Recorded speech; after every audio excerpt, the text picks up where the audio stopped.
pledge allegiance to the flag of the United States of America and to the republic for which it stands, one nation, under God, indivisible, with liberty and justice for all. Tenemos interpretación al español por si alguien gusta escuchar la presentación en español. Gracias. Thank you. Headsets for the hearing impaired are available. Please indicate if you should need a headset. There's no report from the closed session. So, Mr. Superintendent, do you have a report? Since our last board meeting, I had the opportunity to travel to Kansas City, and when we landed, it was 7 degrees. It was freezing. But it was there with the principal of Adams and 2 of the teachers to receive the ESCA award. It was really a great moment for them to be on stage with schools from across the country receiving that similar award. Really proud of Adams and the staff and the work that they've been doing for a long time. So a very fitting tribute to their success. And then on Saturday, I was invited to speak at, it's called the EAOP. It's basically where UCSB brings high school students on campus to get a glimpse of UCSB, to hear speakers. I still call her our own Monique Limon was the keynote speaker, and she was awesome. She just spoke from her heart about her life experience. But what a great role model to have your assembly person speaking about what education does for kids. And then we got to do small group breakouts. So I had 3 groups of about 20 kids, and they just want us to speak about the role of education, leadership opportunities, and career. So I don't get to speak to high school kids very often anymore. So it took me back to my roots as a teacher. So those are my comments. All right, next we'll have our student board report. Ms. Carey? Yes. Good evening, board. I'm just going to very briefly introduce the delegation from Santa Barbara High School. So without further ado, if you want to come up, this is, as you know, the second installment of student board reports. And I provided some background last time, and just a reminder that these came out of our student voice study sessions in the fall. And we're looking forward to hearing from the students from Santa Barbara High School. Thank you in advance for your diligence in your discourse and in your preparation for presenting at tonight's meeting. Thank you, Morgan. Thank you. Good evening, members of the board, and thank you for taking the time and giving us the opportunity to speak about the issues that we've been trying to address as a student body. We are from Santa Barbara High School. We are representing the Student Voices group as well as the Student UN Council, and we are going to be discussing the issues we've tried to resolve as a union. Here's our student report. My name is Morgan Lamel. I'm the president of Santa Barbara High School PTSA, as well as a core leadership member of the Computer Science Academy.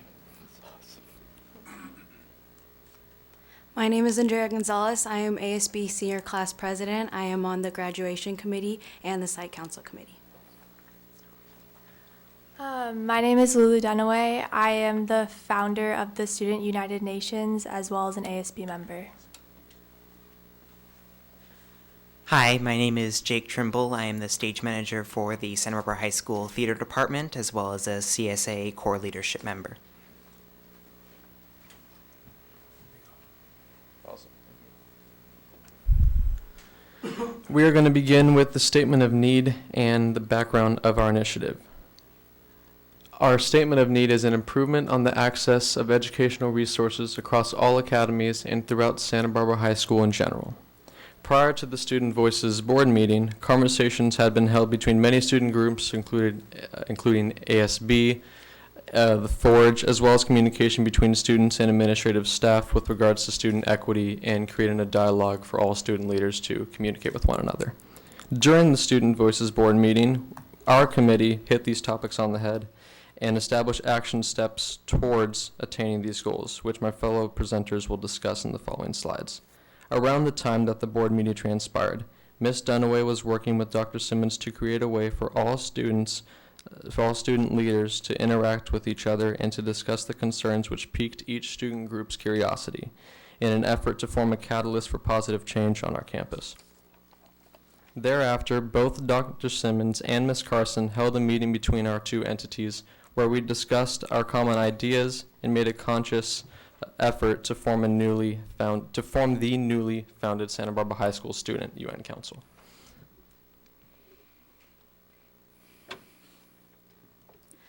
Our statement of desired outcome is cross-pollination of student groups on campus, mixed student body, equity and access to classes, social interactions, experiences, and resources. The demographics of each academy should reflect the overall demographics of the student body. We also determined that a desired outcome would be to provide more opportunities for students who are not in academies or in differing academies to have access to dual enrollment or weighted elective classes, as certain academies have greater opportunity for achieving a weighted GPA with elective courses than others.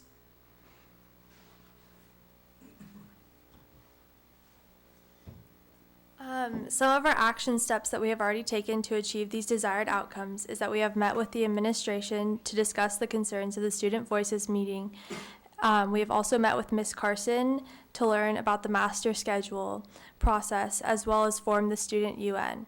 With the administration, we decided to combine the work of the Student Voices group with the Student United Nations so that we could work together towards the same goals for our campus.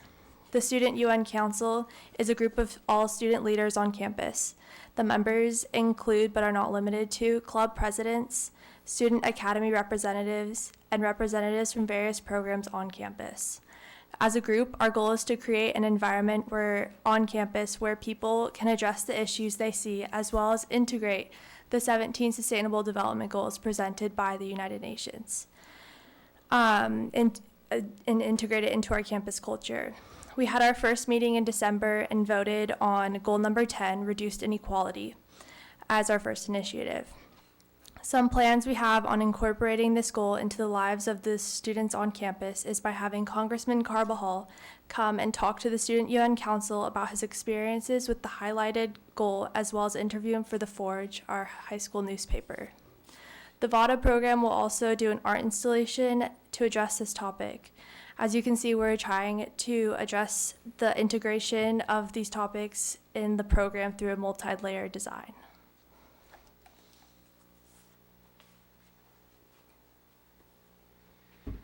The formation of the Student UN Council was certainly a huge step towards satisfying our desired goal. However, this shift in school culture will not be readily fixed. It's certainly not going to be completed by the end of this academic year, nor will it be completed by the end of next academic year. Rather, there's going to be a continuous effort towards positive discussion and including as many student voices as possible. We hope that as the frequency of UN meetings increases, we will create more student interactions and discussions to further fuel the change in dialogue about issues that may not yet be on the surface. A rather sizable ongoing change is the adjustment to the master schedule of our high school to increase the number of classes offered to all students. And with the addition of events co-run and supported by the UN, we hope to increase student participation in school-wide events and activities to give students a public platform to voice concerns and discuss key ideas.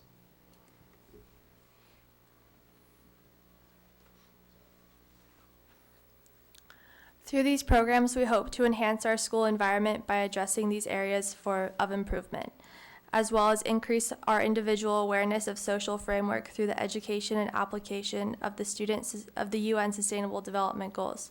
Our next steps include continuing to recruit for the Student UN. While we had 30 people attend our first meeting, we want to make sure that we are reaching out to include every group on campus. We are using this forum to strengthen our student body by changing our own social framework within our school campus, as well as finishing a uniform mission and vision statement for the Student UN, hosting and supporting these upcoming events such as the Day of Wellness, various topics of concern by respective school groups, and various guests to address the United Nations Sustainable Development Goals that are currently being presented. Finally, we plan on promoting the Student UN across multiple platforms so that students who are not able to attend the UN meetings are aware of the group and the goals that we have on campus. If students have something they wish to bring to the UN, this is a vehicle for them to do so. We are excited about these initiatives that we have introduced and know that in our effort in incorporating them into our school community, it will make us a more vibrant, inclusive, and dynamic campus. Thank you. Thank you, Ms. Dunaway, and to all the students, and also to the administration at Santa Barbara High School, Dr. Simmons here, and Assistant Principal Tiffany Carson, who I know supported this effort tonight. This would be a time for board comments and questions while the students are still there at the podium. Board, any comments? Sure, which one are you guys going to work it out? Dr. Reid? Yes, I can't contain myself. I'm so excited. I think excellent work, excellent job. The process that you went through to unfold and understand the issues that you felt were really relevant was excellent. And I appreciate the voices and the work that the processes that you're going through. It's how the idea of a formation of a student UN. Had you heard about that at other districts, or is this something that you formulated on your own? I took a summer/fall class at Santa Barbara City College called Global Leadership, and I learned about the 17 Sustainable Development Goals, and I really wanted to try and learn how we could incorporate those into our own campus, and it sort of just evolved from that. Well, it's so exciting, and so next steps are just continuing to build on this process, it sounds like. And it sounds like you have a lot of buy-in from the students, from variety of groups that you really worked hard to be inclusive with. So I think this was the impetus behind putting this forward is to have something like this come back to us. And I really appreciate your time, the efforts that you are making, and I look forward to hearing more from you. Thank you. Thank you. Ms. Capps? Yeah, thank you so much. I want to kind of get a better sense of how you combine the two groups. I'm a huge champion of sustainability on campus, so I'm thrilled that that you are bringing this and into formation. But in reading this over the weekend and hearing you speak now, how do the two goals fit together of increasing student interaction and then with the sustainability goals? Am I understanding that correctly? I just would love to hear kind of the decision process to combine these two efforts, and maybe more plainly put, for the 30 people that showed up, what do you think motivated them to come to the first meeting? I think it all began with the district meeting we had here early in October and having the same goals in mind. From Lulu's meeting, we just kept the conversation going with the teachers and admin, and it all built together that we also had the same interest. And we just hope that over time the students will see that their voice can be heard at a school, and that they'll see some change over time. So I'm understanding that sort of with an emphasis on sustainability and the climate goals, that brings more voices together. So it's sort of two objectives. Am I understanding it correctly? Yes, so the format of the UN is that it will create an environment where all students can come together, and then through that we can use the 17 Sustainable Development Goals as a goal to work together to try and help incorporate into our campus, versus just having a meeting where everyone is not agreeing on ways that we're running our campus. This way we can all work together to try and improve our campus. That's fantastic. So I chair the subcommittee on sustainability here in our Wellness Council, so I'd love to stay in touch and certainly and learn about what you all are deciding are the objectives that you want to focus on first and begin touching that way. So That would be amazing. great. Dr. So what I was really impressed with is you stated that this is a process and that the answer isn't necessarily going to come at the end of the year. So to speaking to Ms. Capps is the sustainability piece and the assurance that this is an ongoing process, that it may not resolve change right away, but that you have a strategy that you'll be working on to sustain that over time. Yes. Yes. So good luck. Thank you. Ms. Munoz?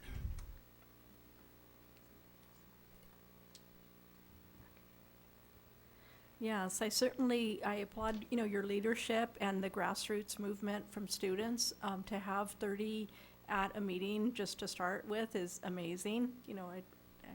recognize Morgan from forums that have been at Santa Barbara High School, and just really impressed by all of you and how well thought out this was, and also including, you know, participation, communication with staff on an ongoing basis. I think, you know, I'm looking at the leaders here at the school, so I certainly and very supportive of equity too on campus. Thank you. Great, so I just want to, I don't have to repeat, I can say ditto with regards to that, but I also, more importantly, just want to say thank you for your efforts and actually be able to see the fruition of the work that started in our student voices, and we just had, you know, different conversations that were going on, so it's good to be able to see that, to also see the maturity of that. You know, it's going to take some time to do it, but you're willing to stay the course to make sure that it happens, so much appreciated. Thank you so much. Thank you. Thank you, students. Good job. And we'll look forward to hearing from our next student board report at our next meeting. Thank you so much. Thank you. Thank you.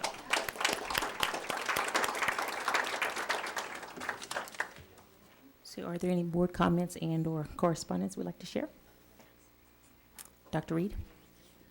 All right, I miss a meeting, but I come back fully loaded with things to say, so I'll try to keep it brief. But I had the opportunity to go to the National School Board Association Equity Symposium and Advocacy Institute in Washington, D.C., thanks to the school district.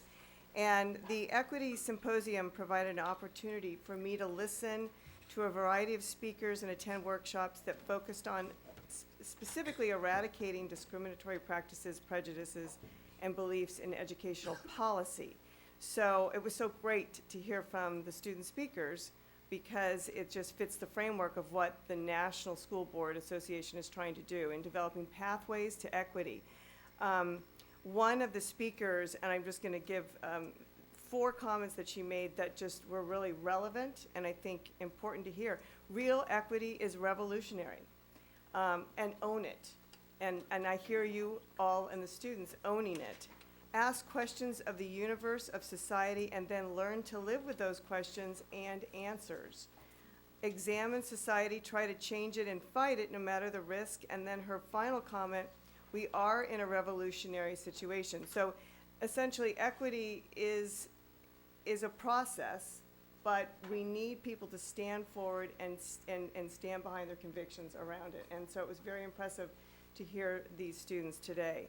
I also had the opportunity to be a part of the Advocacy Institute, which the California School Boards Association, the National School Boards Association was very, a lot of work went in and knowledge to learn more about IDEA, DACA, Secure Rural Schools Acts, which are different projects that were supporting equity across our districts. And I had the experience, I just wanted to reiterate what the students had mentioned about meeting with Congressman Salud Carbajal. He was very receptive to all of the advocacy measures that we brought forward in terms of supporting IDEA, which is really about supporting special education in our districts. And DACA, which is, he was actually, what was a great story is he had planned to meet with me, and then he was called into the House of Representatives at that time to report on his beliefs around the new legislation, or what's being put forward around DACA. And he came out of the meeting to speak specifically to me and say, you know, that's what I'm in there talking about. So leave me alone, let me go back into my job. But no, he was very receptive. So it was a great experience. And what was wonderful to hear and see is people coming together across the country in support of these important issues, and really reflecting and wanting to reflect on what can we do to make these equity paths more framed within our districts and within our communities. So I really appreciated this opportunity, and I'm not going to go on any further, just to say that to know that there are people in our government system that are supporting issues around equity and wanting to ensure that we can support the needs of students with disabilities is really great to know that we have this behind us nationally, but also here locally within our own district and in our community. So, thank you. Additional comments? Okay. So next, we will be acceptance of donations for the February 12th, 2019. Do I hear a motion? Yes. Oh, sorry. Oh, Public yeah. comments, I didn't see. We just got. Thank Sorry. you. Yes, we do have a few public comments. We can start first. Let's see, I think we have 6. We can start first with Leslie Sanderson, followed by Paul Singer, followed by Kim Connick. And just to refresh, you have 3 minutes, and I'll give everyone a 30-second warning. Thank you. Good evening. My name is Leslie Sanderson. I'm a mother of a student receiving special education services at San Marcos High School. I am speaking to you in order to bring up a concern regarding the lack of paraprofessional staffing in my son's special education program. I've been emailing the site administration, special ed administration, district administration, school board, and getting often little or no response. This problem has been evident since the beginning of the school year, and we've still not been able to resolve the problem. The school year started off with a deficit of 4 paraprofessionals in just my son's special education class. Several were hired but ended up having multiple absences. One actually hired in October worked a total of 6 days. Daily, there have been between 2 and 4 absences out of a total of 7 paraprofessionals in the class. We met with the assistant principal who said we could see new faces at the beginning of 2019. We have. The 2 newly hired paras that were absent most of the school year were gone. And then 4 positions were filled by maximum temps. The maximum temps have not been trained. The maximum temps often don't show up. The maximum temps often will be there for 1 day and then quit. Occasionally you get a good one that you can hire and keep as a permanent paraprofessional. The reason why this is important is my son, as well as all the other students in his class, require a one-on-one aid in order to attend their general education classes. So my son continues to miss educational and social opportunities by missing both his gen ed classes, as well as having to eat lunch in the special ed classroom. So to add insult to injury, I receive text messages and emails every time my son is absent from these general ed classroom opportunities, and it's because the district's not providing adequate staffing. Tonight you'll review and approve the school safety plans. I noticed there are sections that do include students with special needs, which is new, but how successful will these plans be when there's a lack of staff? To give an example, this last lockdown at San Marcos, Matthew's special education teacher was in an IEP. There were 4 paraprofessionals missing. All of the special ed students were on the track. And there really wasn't a way to contact them or find out or make sure that they were safe. Luckily, this was just a false alarm, and I shudder to think what would happen in a real emergency. So the new mission is being discussed tonight as well. I would hope that the new mission could be to strive for the minimum. Strive for the minimum in staffing. Thank you. Strive for the minimum in training. Thank you. Thank you. Paul Singer, thank you.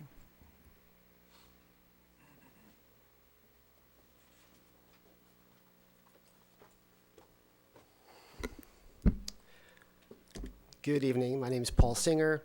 I'm here to speak to you about the GATE programs at Washington Elementary and the GATE lottery selection process. I'm a parent of 2 sons who attend Washington Elementary. My older son is in the 4th grade GATE magnet program. My younger son is in the 2nd grade and is well down the list on the wait list, having gone through the lottery. I attended the lottery. I met Dr. Wagenknecht. I apologize if I mispronounced your name. I did raise these issues there, and I have had some communication with Dr. Wagenknecht. Since then, I just want to raise them with the board. I know there's been some progress with trying to accommodate these kids, but I want to make sure the board is aware of it. There are a number of parents of gate-identified children who are very concerned. First issue I want to raise is that there were some irregularities with the lottery process, and I don't understand how it happened, and I would like an explanation, although it doesn't appear I'm going to get one today.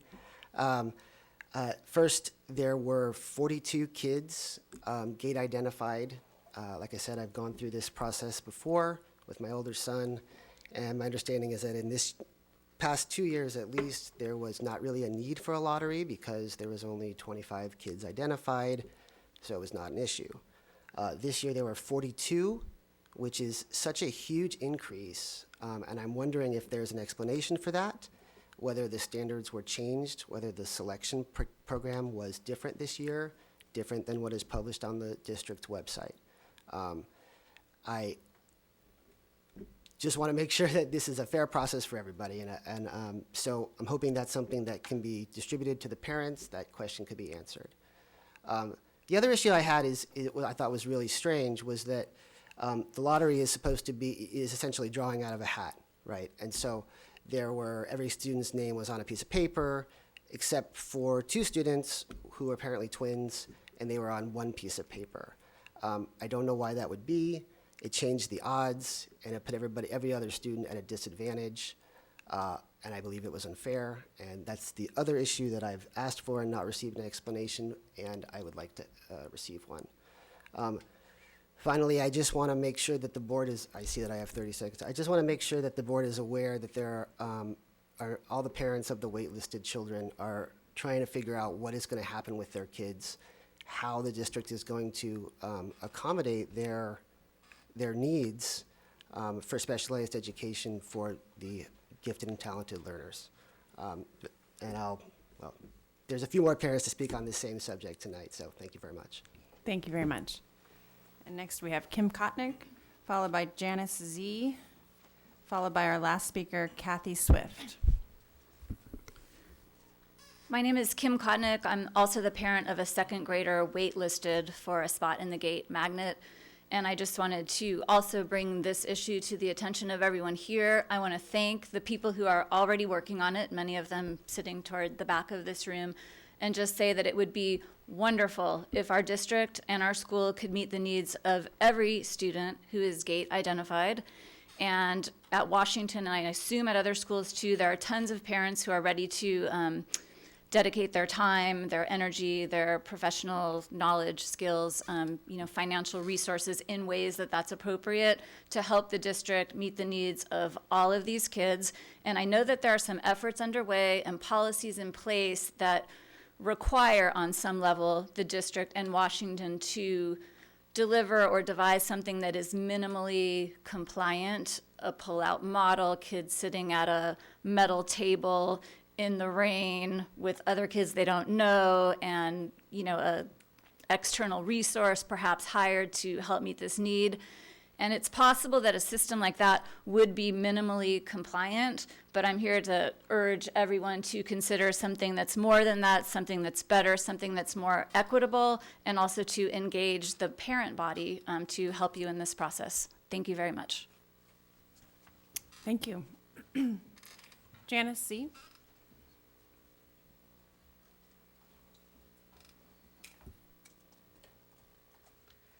Hi everyone. I'm Gianna Z. Also the mother of Maxie, who is the second grader at Washington Elementary School.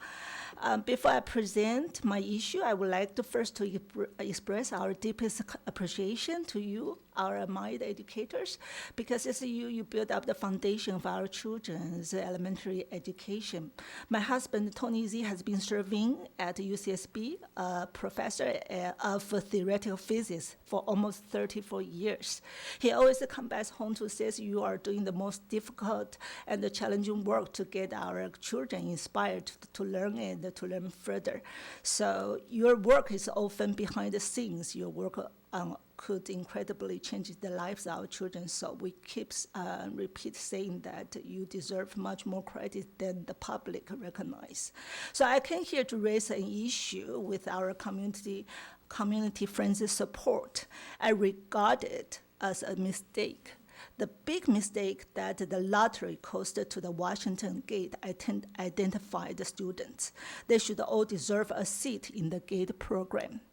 Why? In fact, we do not like the name of GATE. We do not need it either. GATE identified parents, GATE identified kids, GATE certified teachers. No, it's not. It's weird. But indeed, these kids have some special demand for learning like other special students too. For what? Because they're quick learner. They need help. Okay, that's just the main issue. All right. So, but it's you label them and you categorize them and you can to test them and to notify them to be qualified. In our case, our son naturally thinks himself to be in the GATE program as you indicated to him. We knew less, but he knew more than we did from his dear friends, whom he met at his first grade friends at Washington Elementary School. So, could you separate them from the recesses? Can you separate them from the rep program? Could you separate them from enrichment program? No, you cannot. So for now, are you going to tell my son you cannot get into the GATE program like your dear friends because you have a bad luck? 30 seconds. Okay. So my request to you, very simple. If the lottery is right or wrong, if you think it's right, let's invite all the parties involved for debate. If you agree it is wrong, please propose how you will remedy this mistake and with the timetable. Thank you. Thank you. And our final public speaker will be Kathy Swift.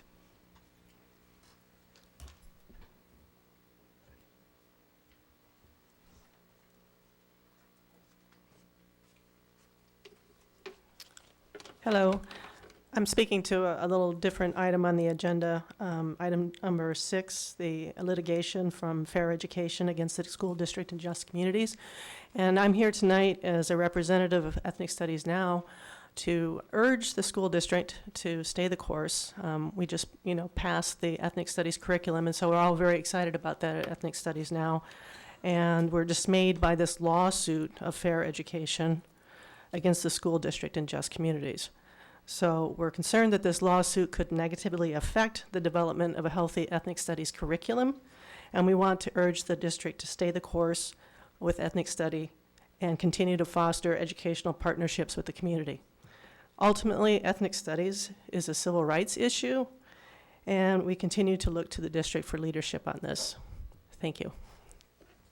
Thank you. And that concludes our public comment. Thank you, Ms. Capps. Now we'll move to the acceptance of donations. Thank you for your patience. So do I hear a motion? Yes, I move to accept with gratitude the donations. Thank you. I second it. Second by Dr. Reid. All in favor? Aye. Thank you. Motion passes. So we're moving to the consent agenda. Are there any items that the board would like to pull from the consent agenda? Hearing none, do I have a motion to accept the consent agenda? So moved. Dr. Reid, do I hear a second? Ms. Munoz, all in favor? Aye. Aye. Thank you. Motion passes. That moves us to our action agenda, starting with student discipline. Ms. Capps? In the case of 201819-21, move to accept the recommendation for full expulsion of one semester, which ends June 2019. I second it. Thank you. All in favor? Aye. Aye. Motion passes. Next, we move into selection of the candidate in the 2019 California Schools Board Association, CSBA, Delegate Assembly in Subregion 11-A. Mr. Matasioka. Locally, we get to vote on, I think, is it one or two candidates? I think it's just Just the one. Just one. I think in our area, Luz Reyes Martin, who is willing to serve as a delegate assembly member for CSBA. So we pass that vote recommendation on to the board. Okay. Do I hear a motion to approve Ms. Martin as the region delegate? So moved. Dr. Reid, do I hear a second? Second. Ms. Capps, all in favor? Aye. Aye. Thank you. Motion passes. Next, we'll move to the approval of the mission, vision, core values for the Santa Barbara Unified School District. Mr. Matsuoka. So at the last board meeting, we had I would say a rich discussion about the statements. We did focus on the vision statement as needing some language that would make more sense to parents, I think even to students, because the last one was readiness for college, it was college career readiness. And so with that input, we did craft a variation of the vision statement. So Mr. Rickman, if you could just scroll down a little bit. Back up. There it is. Stop. Students read, reason, and communicate to contribute positively to an ever-changing world. There was sentiment from the board to try to connect the vision statement to the mission statement. The mission statement does speak about getting ready for a world that obviously is changing rapidly. So the vision statement is more tied to our instructional work, read, reason, and communicate. But we are proposing that language to connect it to the mission statement. So I would offer that for board conversation and then invite your approval of these three important statements. Board, anyone have any comments? Any additional comments? Ms. Capps? Well, I just appreciated our discussion last meeting and that those thoughts from the board have been incorporated now into the vision statement. And I think it's reads well and is a crisp vision statement and mission statement and core values. Dr. Reid? Yes, I had the opportunity to watch the video and enjoyed the conversation. I do appreciate the succinctness of the message. And I actually, it was great because when I'm out in the community or somewhere I was actually in DC, I could say what the mission statement was. And I was thinking, oh my gosh, I know it's on the back wall here, but there's no way I can repeat that out. So I think this is a great move forward, and I appreciate it. I think it's a good move. Thanks. Additional comments, Ms. Munoz? I think the vision statement is dynamic, and it reflects, what we're seeing in the world around us. I think it's perfect from my perspective. Thank you. I don't need to say anything other. Can I hear a motion? Do I hear a motion for approval? Sure. So moved. Ms. Capps, do I hear a second? Second. Dr. Reid, all in favor? Aye. Motion passes. Thank you for your work on this. So this is the normal time we take a break, but we're going to keep on moving. So we'll be going to our report and discussion agenda and approval of the school safety plans.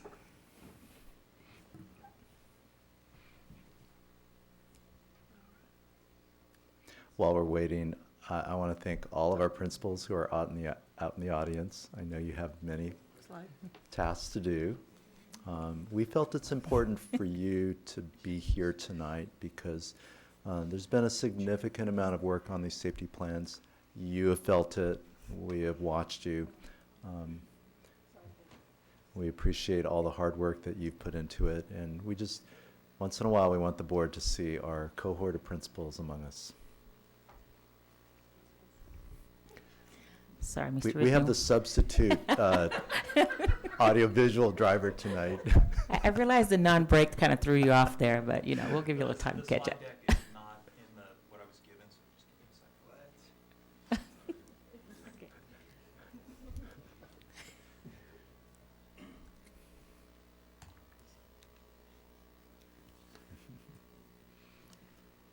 I'm going to go ahead and Please. and start us off because Yes. actually I don't require any of the slide deck. Okay.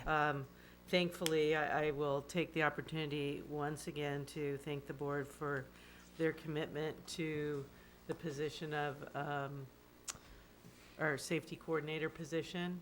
So Mr. Kelly Moore is going to take over the bulk of this presentation, and we are going to have 3 of our principals, 1 elementary, 1 junior high, and 1 high school, Veronica Binkley, David Ortiz, and Bill Woodard, give a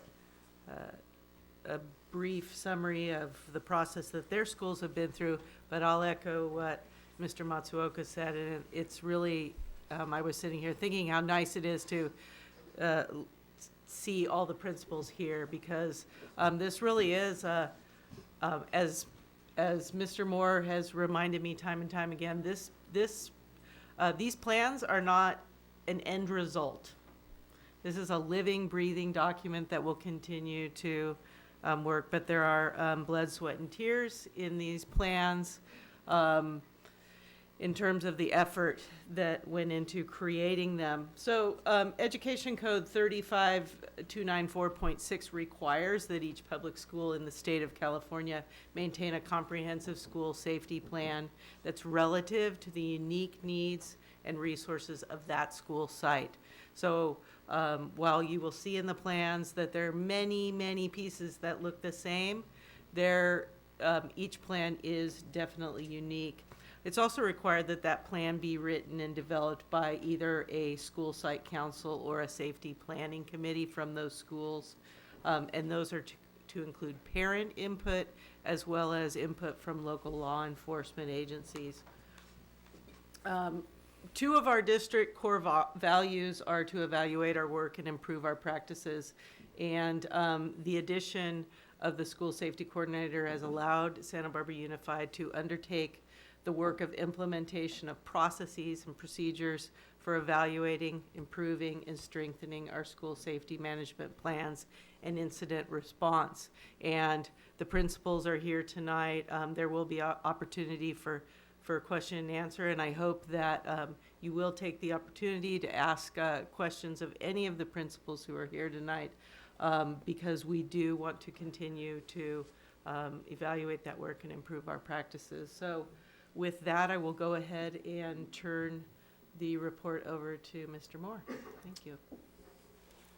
Thank you for having me. I think there were more tears than blood and sweat, but it was a good process for us all. I learned an awful lot going through this process, and I want to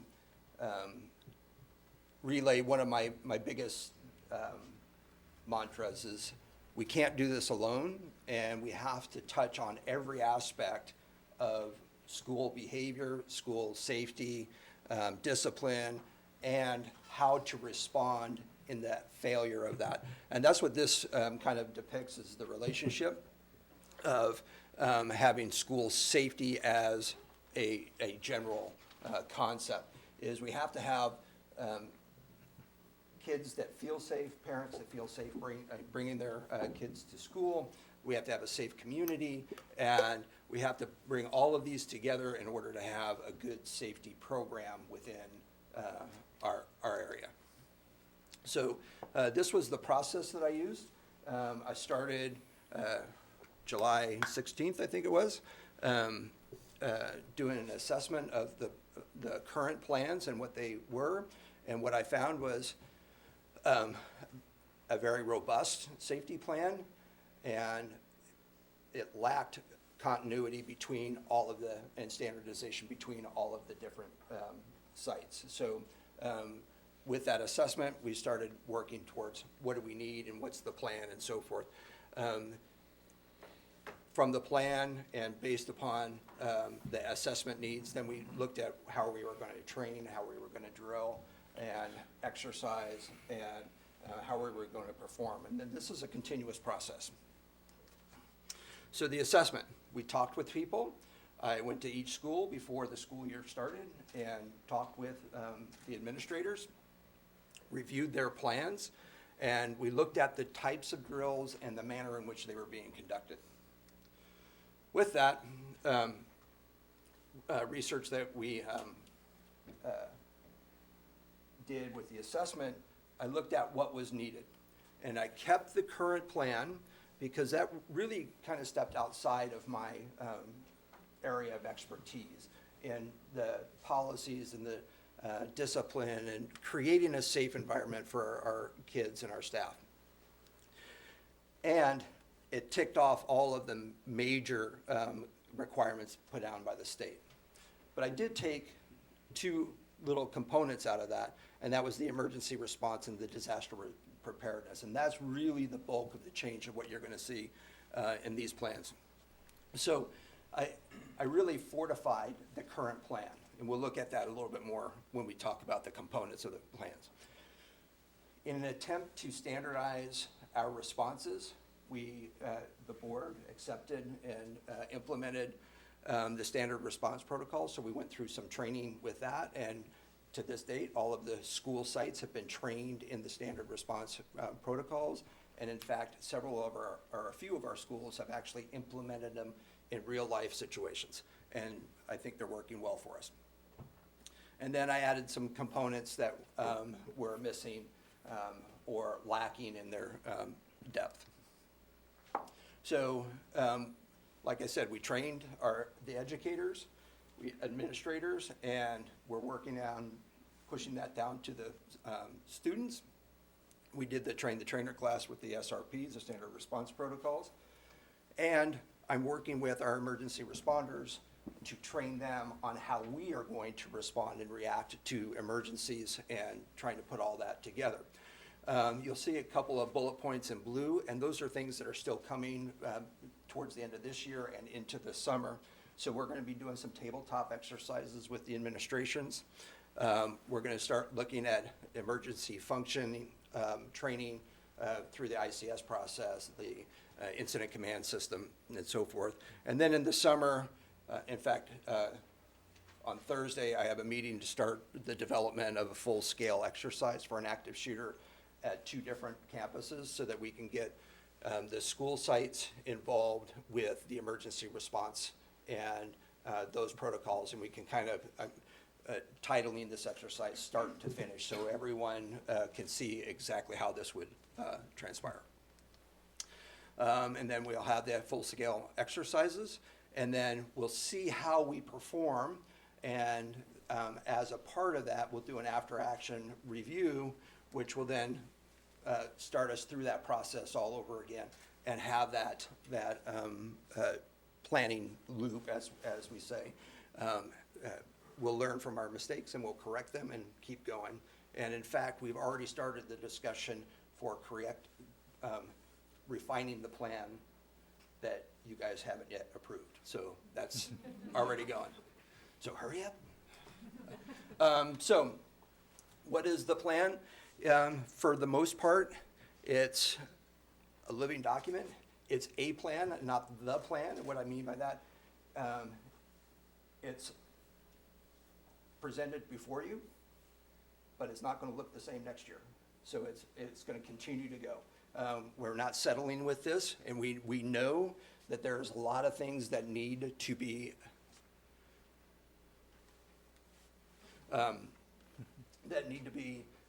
worked on, and some of the stuff, the conversation that needs to take place is so extensive that we just couldn't get it done in time, but we will do that, and that a lot of that centers around the response for the access and functional needs community and how we're going to take care of them. And others is just processes that really need to be ironed down for each specific site. We'll talk a little bit about what the components are in just a little bit, and what we do as a district and how we can assist the individual sites and how we're working together and trying to break down the silos between the different school sites that are kind of autonomous right now, the culture, and how in emergency response and planning, how we have to rely on each other to fortify that response and work through the efficiencies, because an affected site is going to be too busy to do all of those functions. And then what's next for us as a district is really going through this, looking at best practices, trying to figure out how we can lead not only our district, but the communities and the county, the districts within the county, so that we can really have a solid response countywide, and it doesn't matter where your child goes in this county. And we're going to lead that, whether we have to kick and scream all the way there, but we're going to get there. So this is the documents that are compiled and make up the plan.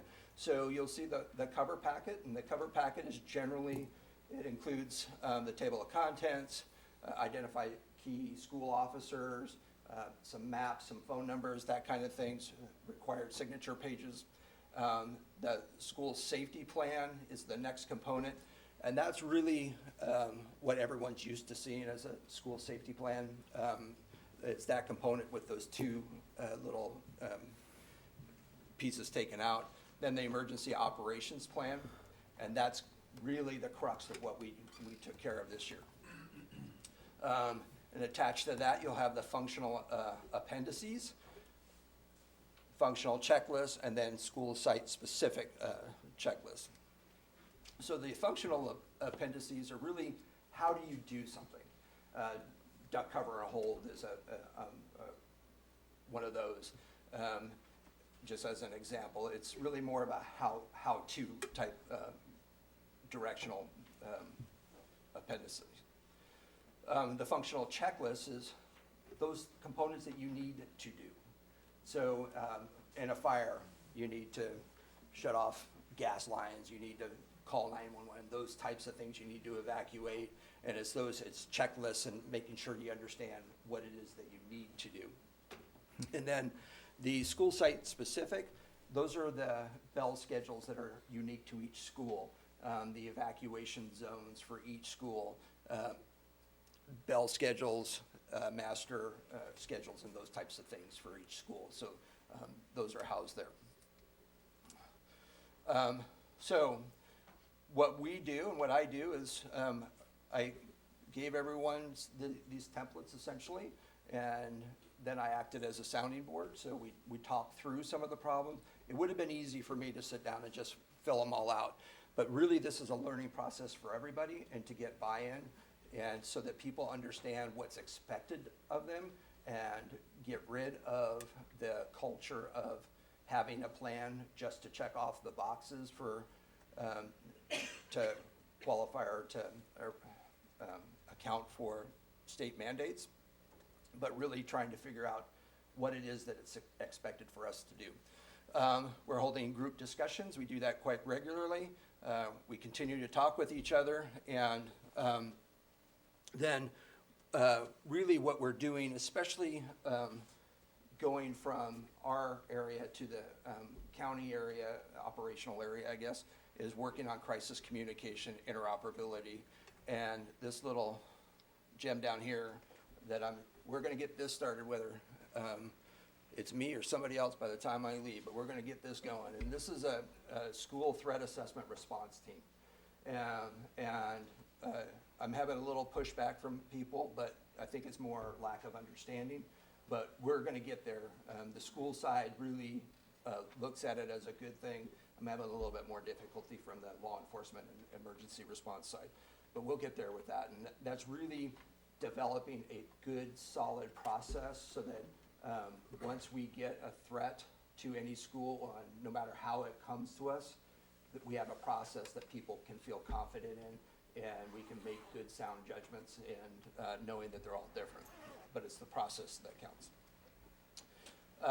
Board approval, hopefully, before this. The safety committee will conduct an after-action view, and in fact, we've already begun that process. Alice is it's not a new concept, it's new to us, but it really gives you options during active shooter and what they call violent critical incidences. So it gives us the ability to really have an option and how to respond to those types of threat rather than just waiting for somebody to come rescue us. Summer active shooter response training, start to finish. And we're going to continue to work with our first responders and having outreach to the community so that we're going to start teaching hands-on only CPR and stop the bleed to parents and our staff so that we can really enhance our community's resilience and their ability to respond not only during a school situation but any situation. So going back to this is kind of the idea of what was there for the umbrella of the concept for the plan itself. And I wanted to make sure that when I was looking at this, I considered these things and understanding that each one of these is a different silo that touches on how our teachers, our community parents, and students feel about the safety and the confidence of the schools. So with that, I think I'm done. We'll save questions for later. So at this point, I'd like to ask our principals to come up. I believe Mr. Woodard is going to start us off. If you'll click to the next slide, please. I believe he's first. Next slide after that one. There you go. Oh, that's Harding. Never mind, Ms. Binkley, you're first. I forgot which order I put them in.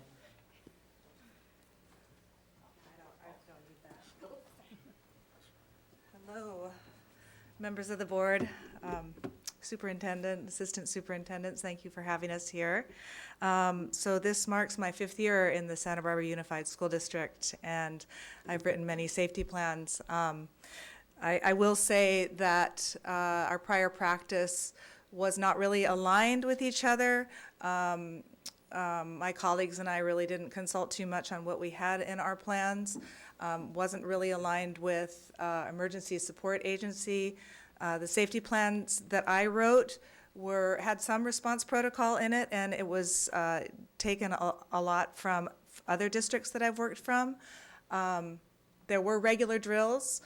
Oftentimes, if our SRO was, or our school resource officer was on site and they were available to accompany us in the drills, they would support us, but it wasn't regular, it wasn't systematic.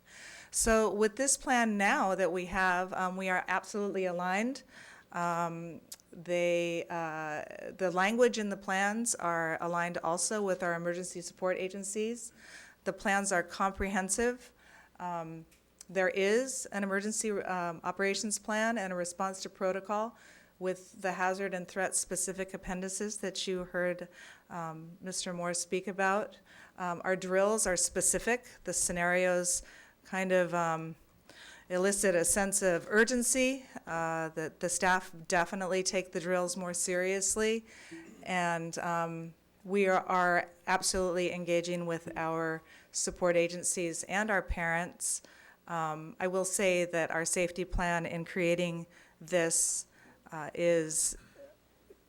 also feels a sense of urgency to get more training, because when they're on a list of somebody who might be in charge of operations or in charge of logistics, they're anxious to find out what that actually means. So if I was to say what our next steps should be, it would be to get training for our staff that are in those critical positions to assure that everything will be handled smoothly and without incident. So, I did forget one thing. Yes, I you did. I did. I'm sorry. I wasn't looking at my notes. We have this year taken kind of an extra step to assure that our students feel safe, and because, as Dr. Wagenet would say, if the students don't feel safe, they're not safe. So we have really embarked upon a robust social and emotional learning multi-tiered system of support. We've been able to work with various agencies, specifically UCSB and Santa Barbara Alliance for Community Transformation, that have been working in conjunction with us to write grants to afford us extra counselors. Currently, we have over 25 friendship groups and grieving groups, and just support for children that are experiencing a need to learn more about how to get along and how to deal with their own trauma and stress. So that's been very successful. We've had some benchmark data and just taken a second round. We've assessed every child in the school, and we're seeing a vast reduction of students that need extra support and students that feel, actually, it's quite sweet, the emotion that is not as prevalent as it was in the beginning of the year is loneliness. So kids are not feeling lonely anymore. They're feeling like they want to be there. They're feeling a part of the team. So that's all been well received, and we look forward to continuing with that as well. Thank you. All right. Can we wait to the end and then we'll call them up? That'd be great. Okay. Thank you. Mr. Ortiz?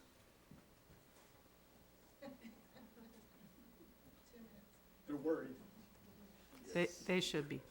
Thank you, Dr. Wagenknecht, for the 30 minutes that you've allotted me this evening. Oh. Mr. Moore mentioned a mantra. Ours is, if you do that which is essential, you are. And how essential is safety? Our why is, we have to be ready. And I was reflecting, and I cannot remember when this was not a priority. It has always been a priority at La Colina. We've always had a great deal of input from our school community. We've always had an active committee. We have two fantastic co-chairs, an assistant principal, Carol Navarez, and a health assistant, Wendy Landeros. So that being said, we've done the planning, the organization. We've had the training. We had virtually everybody go through a CERT training program. We have had monthly drills for years. We've had assessment not only internally, but through our district and through outside agencies. And that has been critical to get an outside perspective and then the opportunity to revise our plan. Integral has been our alert team. And so everybody on campus has a specific role. When we had the mudslides and debris flow last year, and we had all these agencies descending on La Colina, they came to me and said, what are all those people doing out there? They were in alert mode. It happened. This year has been a challenging experience. We have everybody trained, as Mr. Moore stated. We've updated to the new protocols. We've learned some new vocabulary, but we've also retained a lot of our past practice. It has not been a heavy lift for La Colina. That's because we've been doing this all along. Imperative in the future is the work with our parent community. We have to be aligned. And actually, in the first bullet, again, connecting with leadership in our district, our sister schools, and networking within our community. When something happens, again, going back to the beginning, we have to be ready as an entire community. Thank you. Thank you, Mr. Ortiz. Mr. Woodard? Good evening. I would echo what Mr. Ortiz said. It's always been a priority. I think the difference this year has been the intentionality of what we're doing now. So we've always written safety goals. We certainly know it's on the minds of our students and our families. We've conducted drills in the past, again, monthly. And we've created safety plans, but I will be frank, sometimes they were feeling like check the box. And, you know, as I said, it's on the minds of our kids. I was looking at the California Healthy Kids Survey data from last year and what just came in this year. And last year at my school, there's been a drop of 8% in students who say they feel very safe at school. And you reflect on what happened since they took that survey, was the mudslides, was Parkland, was Thousand Oaks.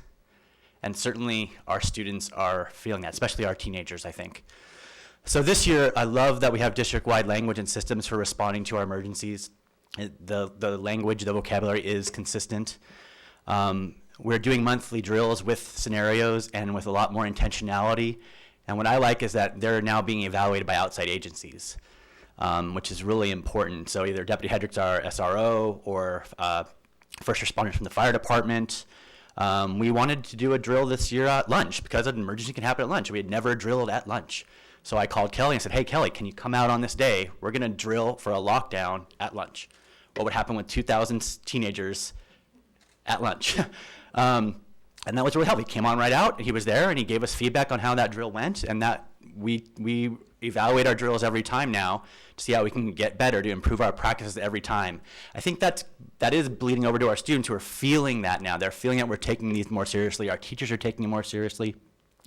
And that standard response protocols that come from the I Love You Guys National Foundation, it's really good practices and it's really clear.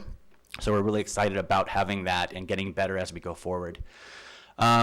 Future plans, we want to onboard and train and educate all of our 9th graders every year early, because an emergency can happen very quickly, and monthly drills throughout the year are great, but what happens if we have a drill or emergency in late October and we haven't had a chance to drill with our students? So we're going to try to take the PSAT day when our 10th and 11th graders are taking that test and really do some more detailed training for all of those students about the SRP, and then also looking at other things like bullying, social emotional learning, how to access the Stop It app in case you want to report something. Myself and Mr. Ortega are very excited about the bell and PA systems that are coming to our schools, hopefully this summer, Mr. Vizolini, correct? Correct. All right. And then we are going to host this summer, the active shooter training at DPHS. So those are the updates. Thank you. So at this point, I do want to say before we turn it over for questions, and I'm sure the board has many, and again, we had the 3 presentations, but all of the principals are here ready to answer any questions you have specific to them, and I would invite them, if they feel led, to respond. We can do call and response on this too, because they have answers to give as well, that these have been used. So the standard response protocols, Ms. Fresh had a car on fire pull into the parking lot several weeks ago, right before dismissal, and put the school on lockout. Dr. Simmons had a pursuit of a burglary down on Nopal, right behind the softball field, and put the school on lockout, and the assailants were actually on the campus, I believe, when they were found. And then most recently at San Marcos High School last week, we had the lockdown. And the systems are working. And all the feedback that we're getting, and the most important feedback really is from students and parents, has been that, wow, that went really well. And so that's because that goes back to, if you're not truly safe until you feel safe. And I think our students and parents, it's going to take some time, but are feeling safer. So with that, I'll open it up for questions and comments from the board. Dr. Reid, you had a question you were holding on to? Yes. Actually, it's for Ms. Binkley, if you wouldn't mind coming to the microphone. Yes, anyone who's going to answer will need to come to the microphone. So, thank you. Sure. So one of the beauties of your school are the bridges. Yes. And one of the challenges of your school are the bridges. Bridges. So when we were there for a coffee with the board, it was actually right prior to, I believe, Kelly Moore coming, Right. Mr. Moore, to the school to talk about looking and assessing. Maybe that was the first day of assessing. But one of the conversations that came out, or actually the parents in that group started discussing their fear around the bridges and the safety. And so I was curious, because I know that Mr. Moore was coming after that meeting, if you had devised a plan or what processes that went forward with that. And are parents involved in that discussion? Do they have had an opportunity since our meeting with the coffee with the board? Thank you. Yeah, I have worked with our ELAC and to explain our safety plan, and it continues to be a concern because the nature of those bridges are such that there are 4 ramps that go up to the bridge and then lead to 2 doors, which are generally open because students are going back and forth. what we have done during our lockouts and lockdowns are we've used part of the packet that was provided for us through the I Love You Guys Foundation, and they are large posters that when we do lock out and lock down, we place on the outside of those doors that let parents know that they can't come out or in, and we lock the doors as well. I did speak with Kelly about, the idea of putting something, a locked gate on either side of those bridges. It just is, it doesn't seem reasonable to the extent that people come and go all the time to get their kids and deliveries and such. It's a problem. It's something that I think we're going to have to work on as a team. But we have a check-in system where parents check into the office, and people that are delivering, they check into the office. Everybody wears a badge. All staff are aware that if there's somebody wandering around that doesn't have a badge on, we ask them to check into the office. So, do you feel that? Do you feel that that's the best you can do? I know that some of the parents, and maybe that's just an iterative conversation to come back to, because some of the parents were saying that just they didn't feel necessarily comfortable with the fact that these people were having access to the bridges and they didn't know who they were. And you couldn't necessarily put a lock gate there because they have to come in. But I just don't know. I mean, it's a big question mark, I guess, still, that needs to be thought about. Yeah. It's something that we definitely have to look into. It's a community school. We do have, it is a closed campus. Gates are locked during the school day.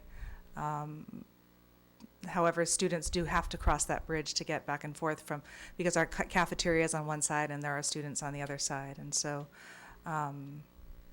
it continues to be a concern. However, we do feel as though the adults are monitored. And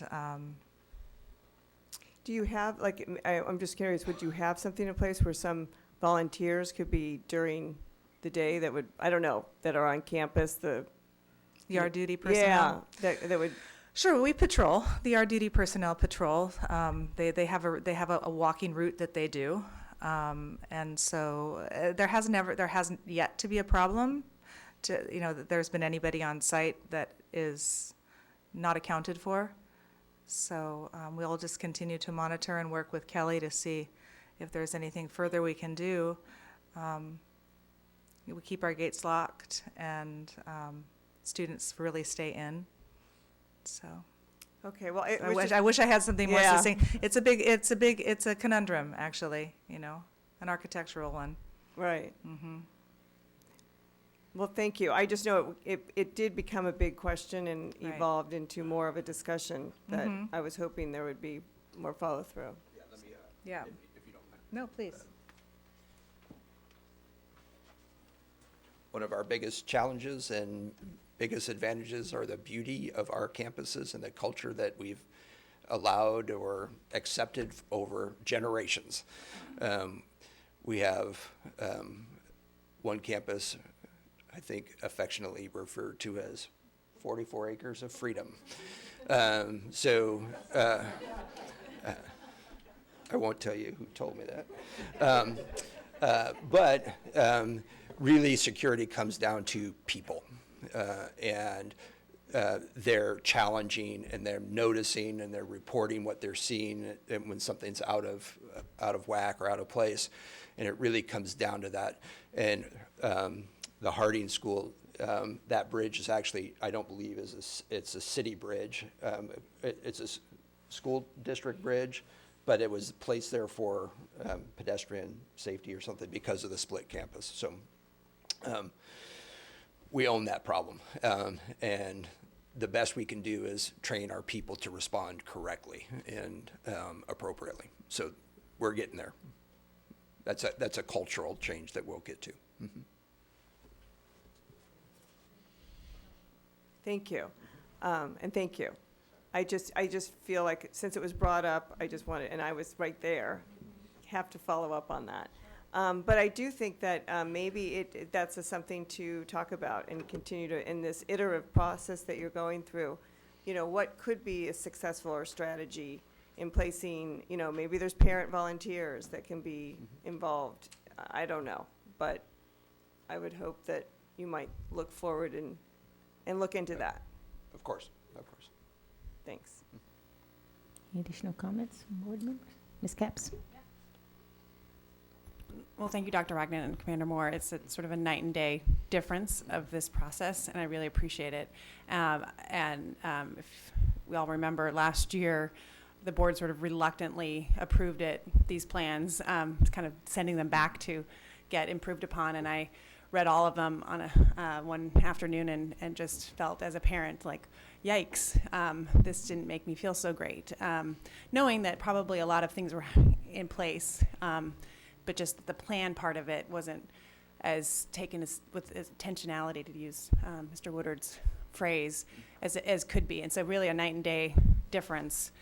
Just even the fact that all of you principals are here shows, after a long day that you've already done, to be here and to show how important this is and to communicate that out to our community by the fact that these safety plans, sure, they're required by the state, but they are an opportunity to get everybody aligned, and that's what we have here.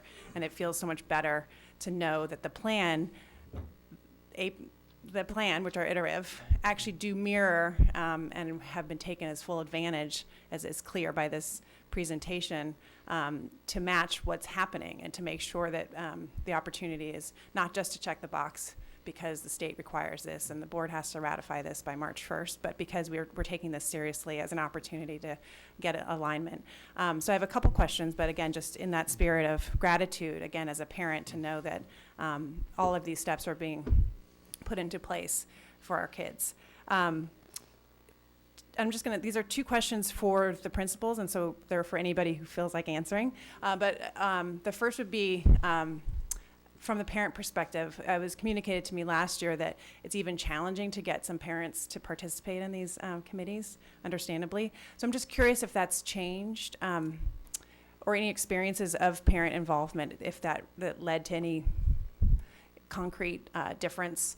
And also the twofold part of that would be, how would these plans then be communicated to parents?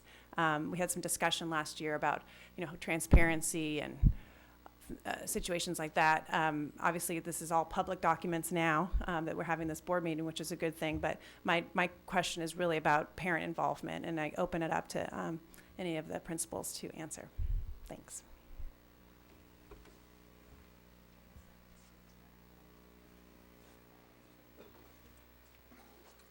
I think the promotion of the shared leadership model and trying to be as transparent, just upfront and honest in its ongoing messaging and recruitment of people. We addressed this concern, this plan, at PTSA, ELAC, CPAC, ASB Student Council, every opportunity, and encourage people to get involved and have an ongoing committee. So it's really a shared leadership process. And our message is, as we build capacity and broaden the scope of that capacity, we're going to be that much better off. So again, our parents from all backgrounds like to get involved, as well as our students and our staff.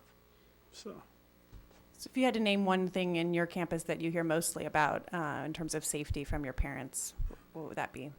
Well, the one message that I shared with you folks and these folks out here through the years is that we are contractual.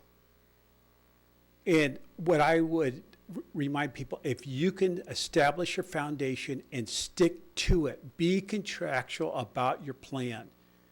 And that's what they really appreciate and feed off of. And once we get all these protocols down and we get people trained, and again, we have to be contractual about the implementation and the follow through. This is going to be a tremendous asset, not only to our school district, but to our community in general. Any other principals want to speak to the parent involvement? Great.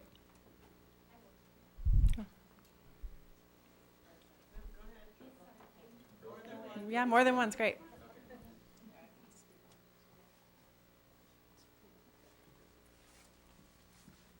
Good evening, board, superintendent, assistant superintendents. It's kind of exciting. I wanted to share because in the past, we've had a lot of parent suggestions and questions, but not necessarily people who wanted to be part of our safety team. So we were approached by a few different parents this year, which was really nice because it gives you, that perspective that you don't always have being inside. And then the second part of your question, we are really excited because in the classroom, it started to help teachers have hard conversations, because our students are now having these scenarios and they're talking about things. In elementary school, kids have a lot of questions that we may not have thought of as adults. You assume they know things and they don't always know things. So our parents being involved has been great. It's giving us a different perspective. It's given our teachers a different perspective. And it just feels a lot more uniform. And it also helps us to feel safer, so.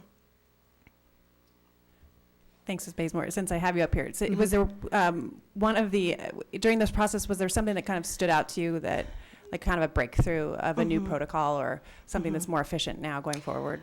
Something actually that helped a lot was when Mr. Moore came early in the school year and we walked around our campus. We at Roosevelt, if you haven't been, we're very fortunate. Our campus is completely locked. So there is, like 2 acres. It's very small of like no out and about freedom, which really makes us feel safe. I can step out and I can see my entire campus in one view. Something that did arise was the fact that Emerson, which is a street above our school, is very open. And so when we started to have these conversations in our safety committee and with parents, they're like, oh my gosh, I never realized you can see the entire campus from off campus, which is a little uncomfortable. So it did raise some new concerns that we hadn't thought about before. Thank you. You're welcome. Hello, everybody. So just to respond to the parent engagement, our school site council is very much involved in our safety plan development. And one change that we did with our safety plan this year is we invited our parents to come and experience the drills. So we invited several parents to have that experience, and they did attend. Several parents did show up. And they were also involved in debriefing sessions where we evaluate through the protocols that Kelly provides us, and they provide input back to the school on how we can improve. And the last thing I want to mention is we also we send out Parent Square notifications to our parents to let them know that we are drilling and what the drill is about, just kind of a quick synopsis. And we also communicate to it's created opportunities for us to communicate to our students as well what these events are for and why we practice them. So it's been a great educational experience for everybody, and but it's created more questions, more thought-provoking questions from a lot of folks, which is great. I think that's a wonderful idea to have parents come, just having experienced at Mr. Garcia's school a lockdown scenario myself, and I just learned a lot. So I think that's fantastic that you do that with your parents. Thank you. Dr. Reid. Yeah, I think these ideas that you brought forward are really great ideas, like what you did at DP with the lunch, having it happen at lunchtime, the 9th grade, starting it before, right when school starts. So I'm hoping that these ideas are shared out so that what really works well and are successful, or just innovative challenges, like this worked well or it didn't, but giving that information across the district relational to these types of, I think, innovative ways of thinking, because it doesn't always happen, everybody's in class and it's not in the opportune moment typically. So I want to commend those innovative ideas and hope that those are shared out on a consistent basis, maybe gathering that together and sharing the information so that there's other approaches that people might suggest or we can admire and commend at the same time. Dr. Reid, can I just respond to that piece? And that is to give some information that this year we began a district safety committee. So Mr. Moore oversees that, and all secondary schools are represented. So they share ideas in that setting and talk about issues. And then the elementary principals, because they are the lone wolves on their school sites, are always welcome to participate. So those ideas are shared, and also Mr. Moore held a number of, quote, study sessions for the plans where the principals could come and work together and ask questions and share ideas and do that in collaboration. Great. So actually, I have a question for you, Mr. Moore. First of all, thank you for all the work that you've done. And I also appreciate all of you being here because I know you're thinking this is going to be an early meeting, but wait. No, but thank you for being here and for what you're doing. So what I just wanted to ask is I just don't understand. What are tabletop exercises? So those are really, it depends, they can be very extensive or they can be just discussions. A tabletop exercise, you literally sit around a table. And I'll give you an example of what we have done in the past with the Sheriff's Department and what we will bring, and we've discussed this as well. So I acquired essentially a game that revolves around active shooter incident management. And I got the manufacturer of the game to do the game board as DP High School. So we have the ability to play through scenarios at DP High School. And we roll dice and we move pieces around and we can figure out exactly what's happening, and then we can start asking the tough questions. What are you responsible for now? Who should you be calling? What's going to happen? Those types of things. Other more or less, I should say, involved are just, let's throw out a scenario and start talking about it. What is your responsibility as a principal? What is your responsibility as a assistant principal? Bring it to cabinet. What are their responsibilities? So that's what a tabletop is. So thank you. And so full-scale exercises are shooter protocols? We have an actual response. The one that we're going to discuss on Thursday will start with hopefully volunteers in a classroom acting as teachers and students, and we will have a perpetrator come onto campus and give some indication that there is a violent act occurring. Then they'll be required to make notifications. We will have law enforcement respond. We will have fire respond, and they will actually physically go through the motions.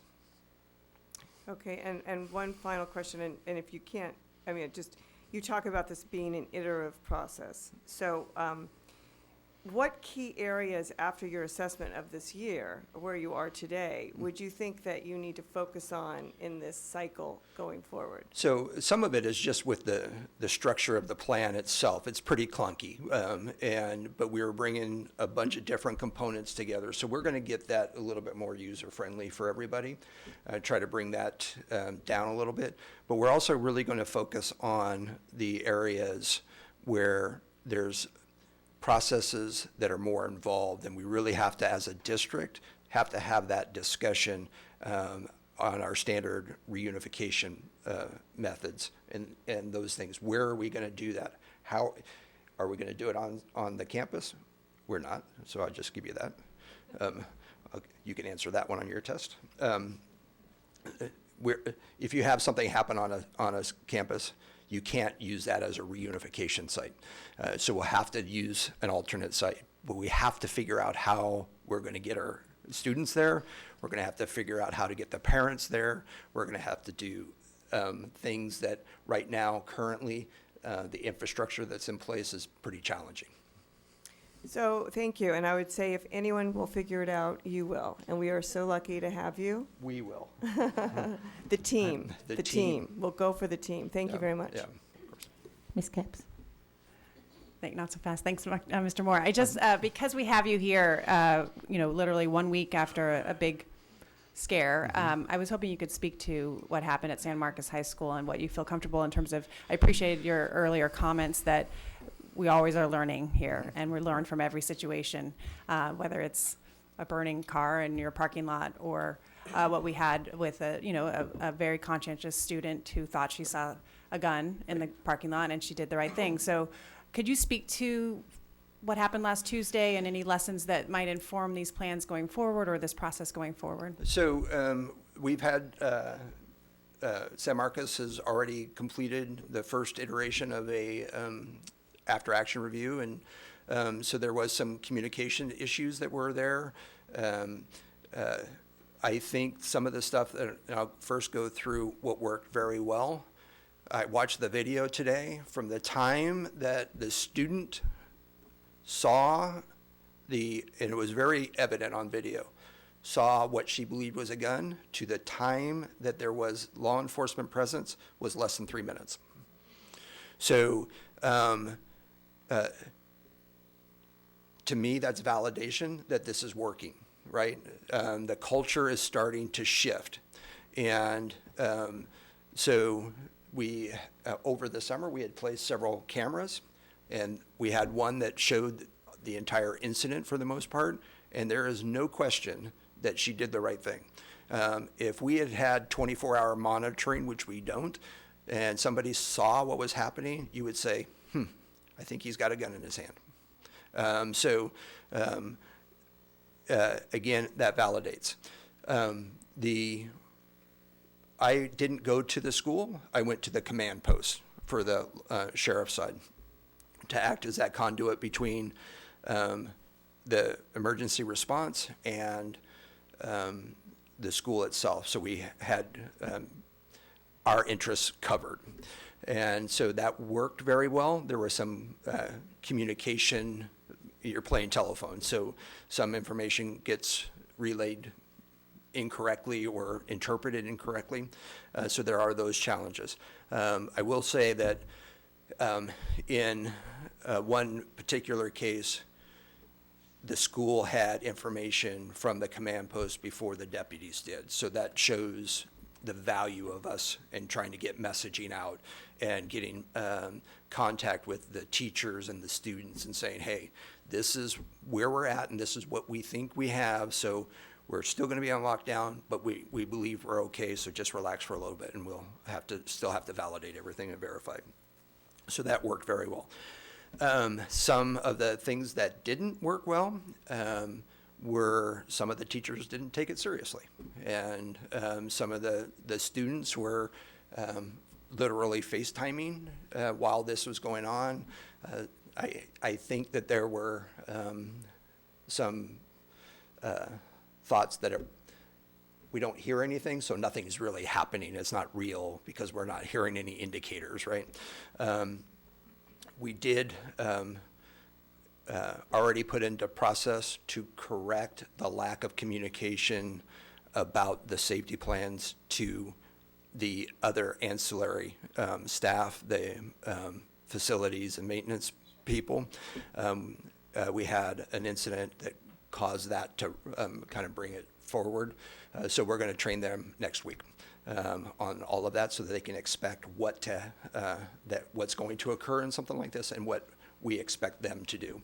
And then we'll start looking at the food services and those types of things. Well, thank you. That mirrors what I've heard from parents, just how well it was handled from the moment of the lockdown to the communication that went out afterwards, which was very thorough. These are parents who've been through a lot, and so I just appreciate that they really saw a process in action that was working. The one point that I did hear was a lack of curtains in some of the classrooms in the library, so you can't have an effective lockdown. I understand that those are in process apparently. Right, so that's something that they're very expensive, right? Sure. So we're in the process of correcting that and then looking at a long-term solution for that. But yeah, we're looking at all of those things. And then what Ms. Sanderson mentioned tonight of with special ed students and staffing information, I think that's a really important point that we need to make sure that with these plans that it incorporates the staffing of special ed. Yeah, so we have a whole plan, and Sure. It's really just trying to train people to that plan. This is a long process. I talked to Dr. Reid this morning. We're at the first milepost of a very long journey.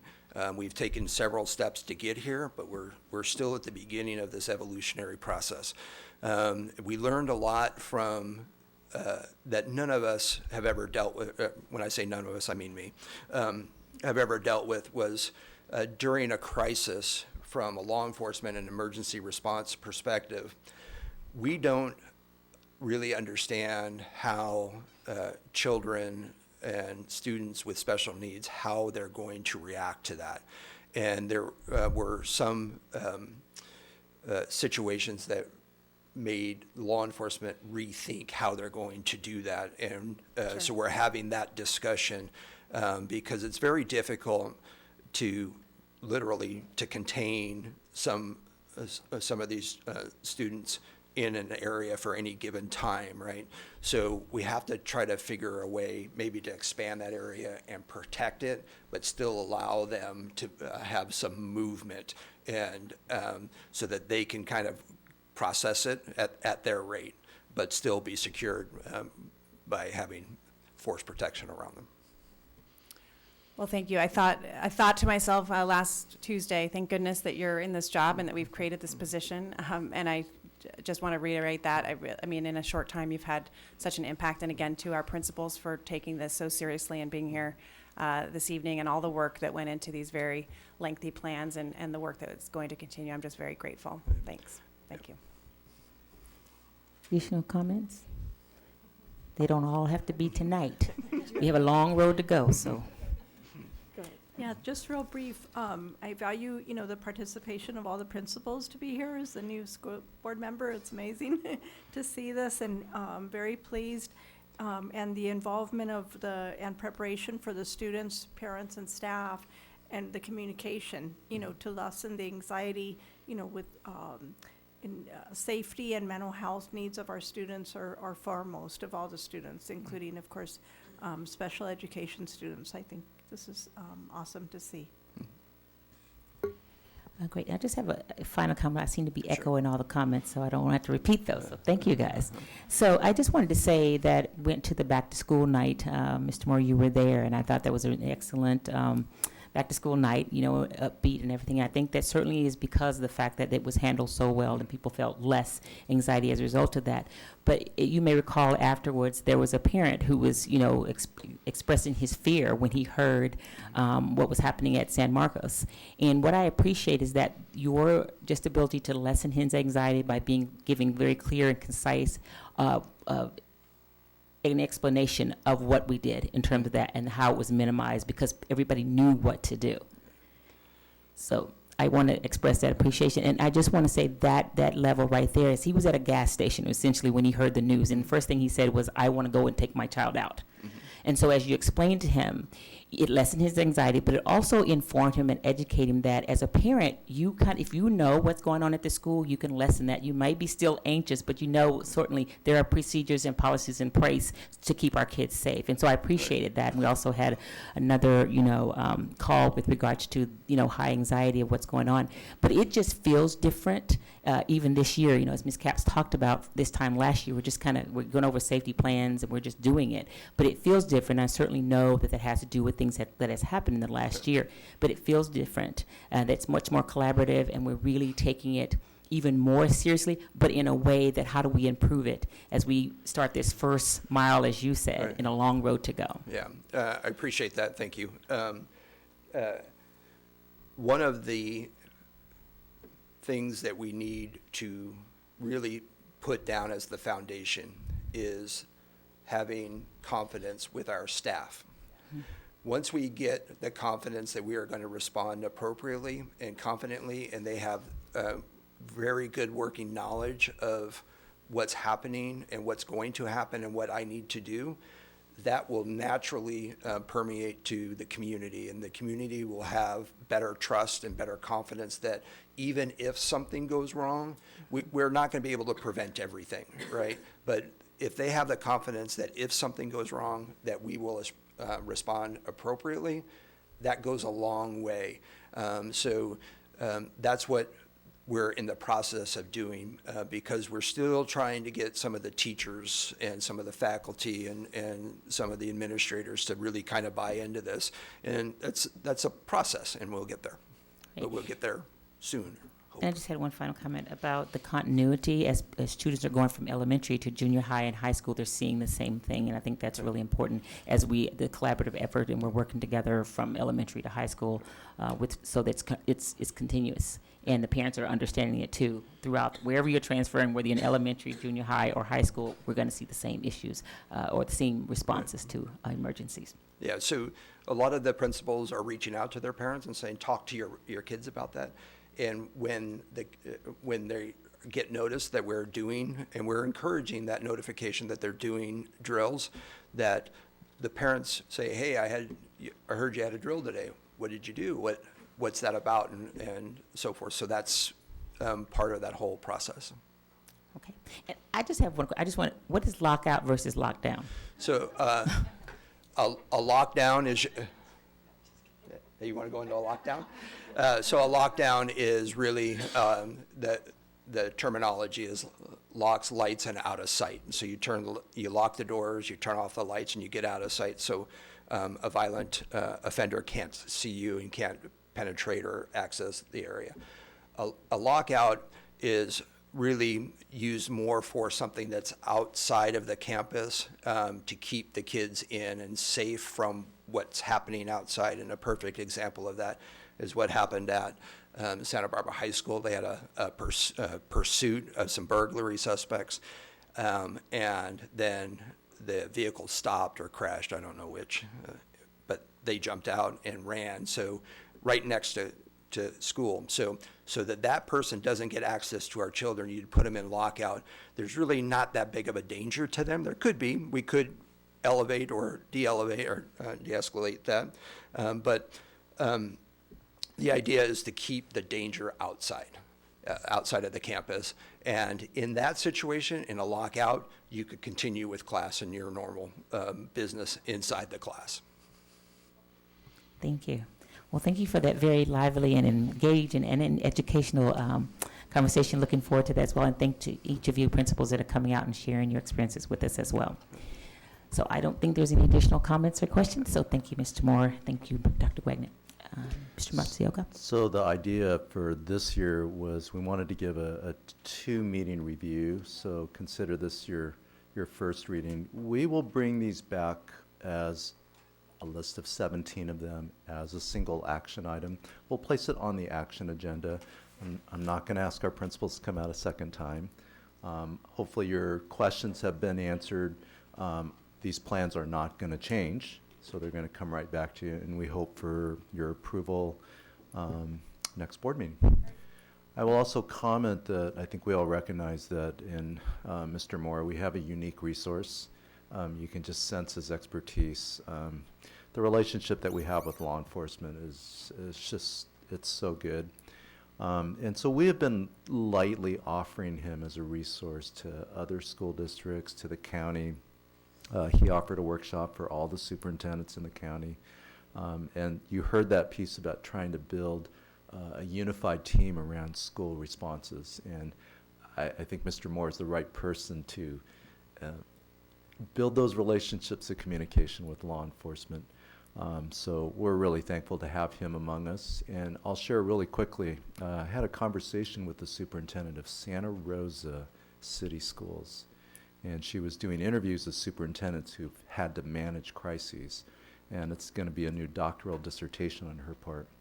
And when I described what we went through and the Office of Emergency Services, when I described that, she said, oh my gosh, we need to bring our people from Santa Rosa County down to see what you have, because, I mean, those of us who lived through Thomas Fire debris flow, I mean, the efficiency and the power of that collaboration is unprecedented.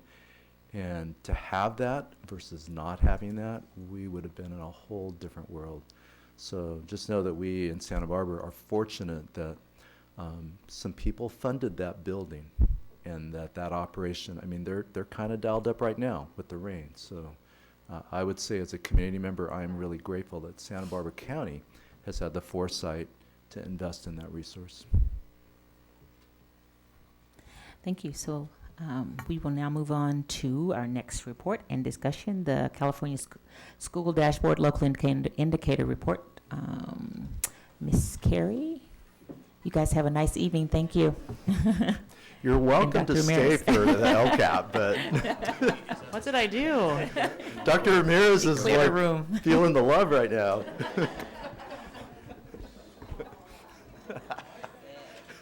I'll see who waits. Thank you, Elise. Bye, Bill. I'm disappointed.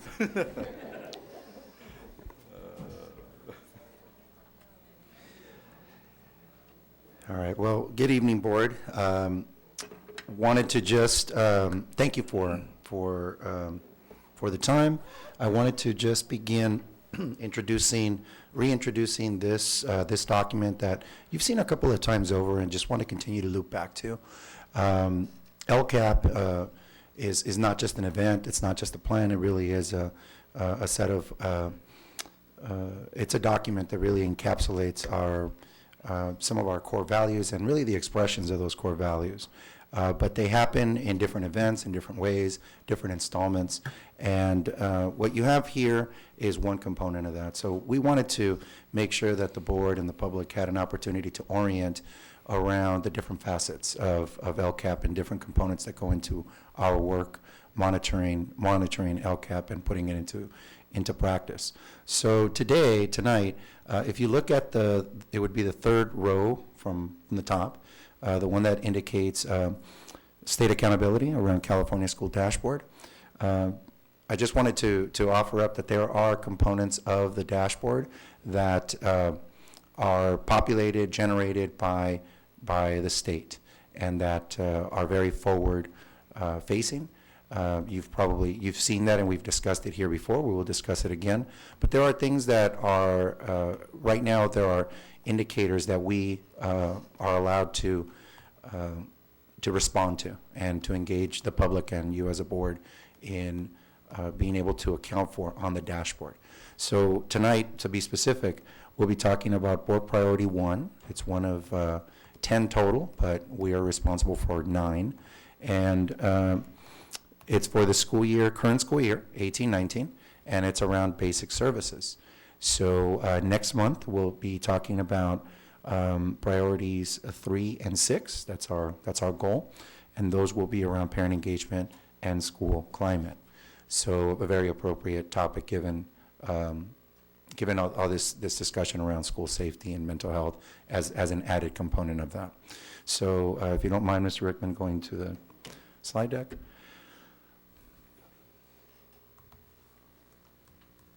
So this is just, again, for context, just reviewed some of this a second ago, but there are again, state funding and accountability model in 2013.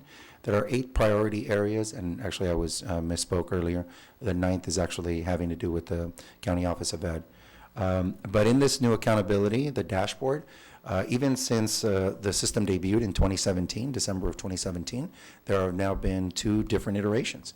And so we're just continuing to adjust and be able to respond to the way in which information about our schools is displayed. It offers a much more robust view, but it is also much more challenging to sort through and to draw out the salient points about a school or a district. But it does offer a much more comprehensive and robust view than the alternative previously. So what you see there is in the dashboard, it identifies LEAs with their their areas of strength and their areas of need. And then there's local data that provides our district with additional information to make decisions. And finally, in the LCAP, it's where it all really ties together. So here you'll just see a review of local indicators. You'll see the local indicators there listed, and then 9 and 10 indicate just priorities for county offices. But for our purposes, we're required to be measured and discussed on an annual basis. One of the things that you'll notice is in the past we've placed them in the fall. We want to be able to provide you a more upfront look, and that then would just come together in the board approval of the LCAP for next year, the 3rd year, in June is when we're anticipating. So this first priority area is really in the realm of basic services.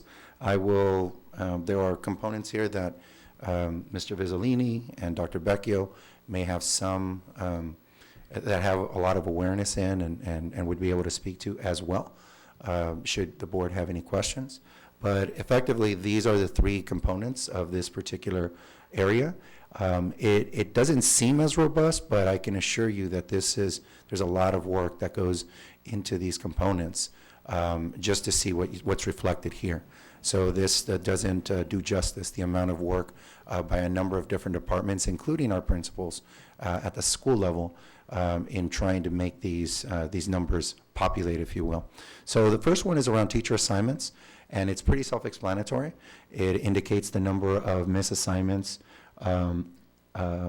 relative to English learners, and that can be accomplished, I believe, through two vehicles, which is the CLAD credential and a B-CLAD credential. Those are the two primary ways in which the state of California authorizes the certification of teachers in support of and in direct instruction of our English learners or our multilingual students. We identified total misassignments, 18. That's a whole number, that's a total number, and that's a 2.7% of our entire teaching workforce. And finally, vacant teacher positions, it would be a 0.5, and that's a 0%. I mean, it registers as a 0.5, but in effect, it's a bit under 1%. Next is the number or percentage of students without access to their own copies of standards-aligned instructional materials for use at home. This one, followed by the next, are both reviewed and audited by our Santa Barbara County Education Office and work in conjunction. So you'll notice in past boards, you will see two pieces. One is documentation around Williams audits, and the other one is also, it's not necessarily germane to this, but it has to do with any uniform complaint procedures. Those are things that you'll see come across periodically or on a quarterly basis. The review happens in the fall, and we are given a list of schools that are going to come in review, and these are teams from the county office that come out and look at verification that is the case. So there's a lot of communication and planning from our offices and Ed Services with the county education office. That happened largely over the summer this year, and then in addition to that, with collaboration with our sites, and they're very accustomed to these annual reviews. And just one other point about instructional materials that we've discussed in the past. There have been significant changes in the way that the state views instructional materials. That is an emerging and very changing landscape with a number of different just realities, whether it be materials that aren't necessary, that are curated, that are intended to meet and allowed to meet standards, as well as technology and its place now as a vehicle for what before was a much less robust field of options. The last one that I'll highlight is, again, with the Williams review, there is a review of facilities, and wherever there is does not meet the standard of good repair. So we had one finding, and the note here indicates that it is something that is programmed to be addressed during or as part of our facilities bond upgrades. So with that, I would welcome any questions or comments that the board may have. Board, any questions or comments? Dr. Reid? Just can you explain what you mean by total misassignments? What do you mean by misassignments? So a misassignment is where there is somebody working in a particular assignment for which they don't have full credentialing. Now, that may not mean that they have no credentials. That rarely means, in fact, it doesn't mean that. It means that they may have an alternative means by which to be authorized to be in that space. So they may be just in the process of getting a credential, but there are a number of pathways to which we would satisfy that requirement. Somebody who is actively on that is Ms. Ann Peak. So she is in constant contact with the California Teaching Credentialing Commission and knows those procedures at a really, is just proficient in those procedures to ensure that we are always on top of them. Wherever there is a misassignment, it's because there is some component that was not fulfilled and that needs to be reported.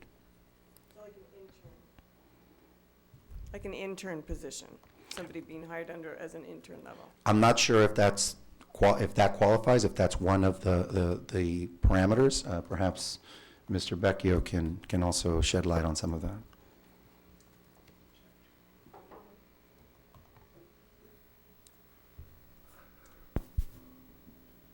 Check. Okay. Good evening, Board. Those would be actually the provisional internship permits that we bring before you for approval. Those are teachers who do not have a base credential.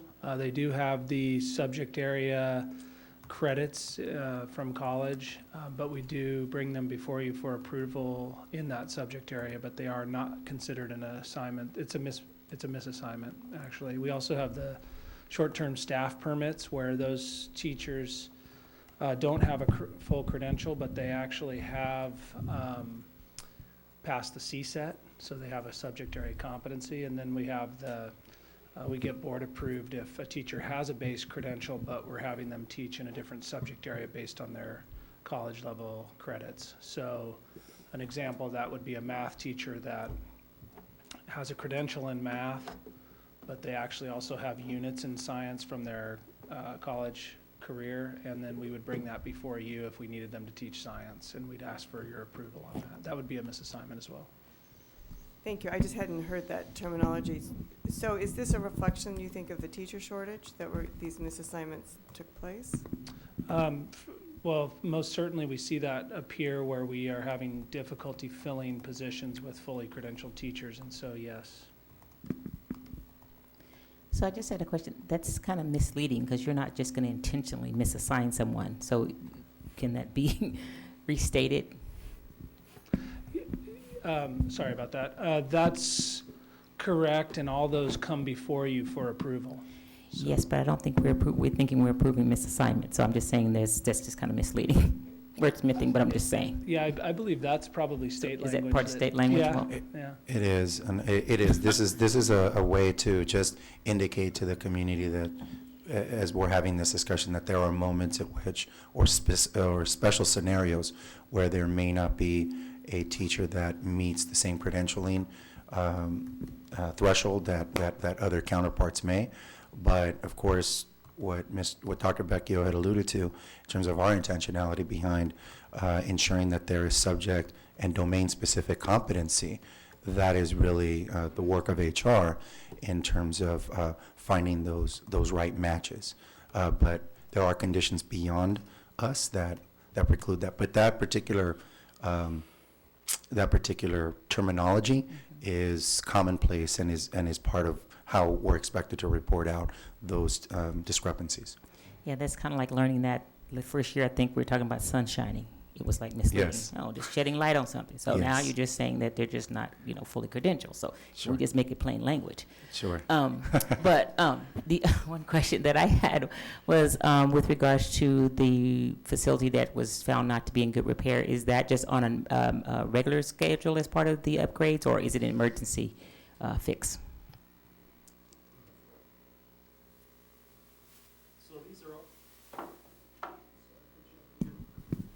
So we use what's called the facility inspection tool annually, and we report it on our website. So we do that starting in about August, and we usually get them turned in by December. This particular one is actually the pavement at Adams School, which is getting replaced this summer.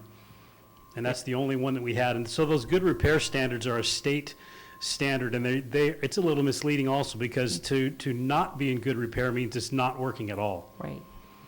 So like a heating system that was not working at all, or you have a gas leak, that's not good repair. So it's not necessarily like an old gas line, it's more like something that's failed. Thank you for the explanation. Additional comments or questions for Dr. Ramirez?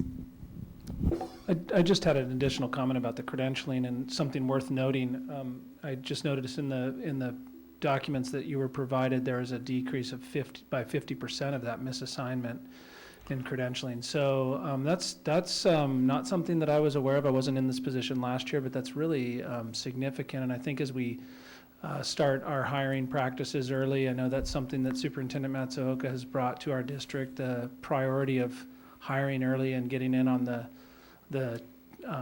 candidates that have full credentials, that could have quite a bit to do with a decrease of that sort. So I wanted to point that out. Thank you. Okay. Just one. Dr. Reid? And just to add on to the misassignments, I'm sure that there is support in place for those who have been positioned in those misassignments, because they aren't fully credentialed teachers who are in a position that it is new to them, but they're still not fully certified. So you do have a support system set up for them in terms of that year that they're in the assignment. That's correct, and we have we'll bring a report for you on the TIP program, the teacher induction program, but that's very significant support for our new teachers. And we do have that on the list I know you requested that last time. We'll bring that forward in a month or two. I think that concludes the questions. We're good on that one? All right. So was that the only thing that you were going to be presenting, Dr. Ramirez? I'm going to stay up here for the next item as well. Oh, okay, so you're up here too. Okay, thank you. You're ahead of me. Thank you. Okay, now review proposal for research agreement between Santa Barbara Unified School District and the University of California at Santa Barbara for evaluation of just communities. Dr. Ramirez. Once again, good evening, board. And I also want to acknowledge the work of Ms. Carey in this space and this partnership with Just Communities.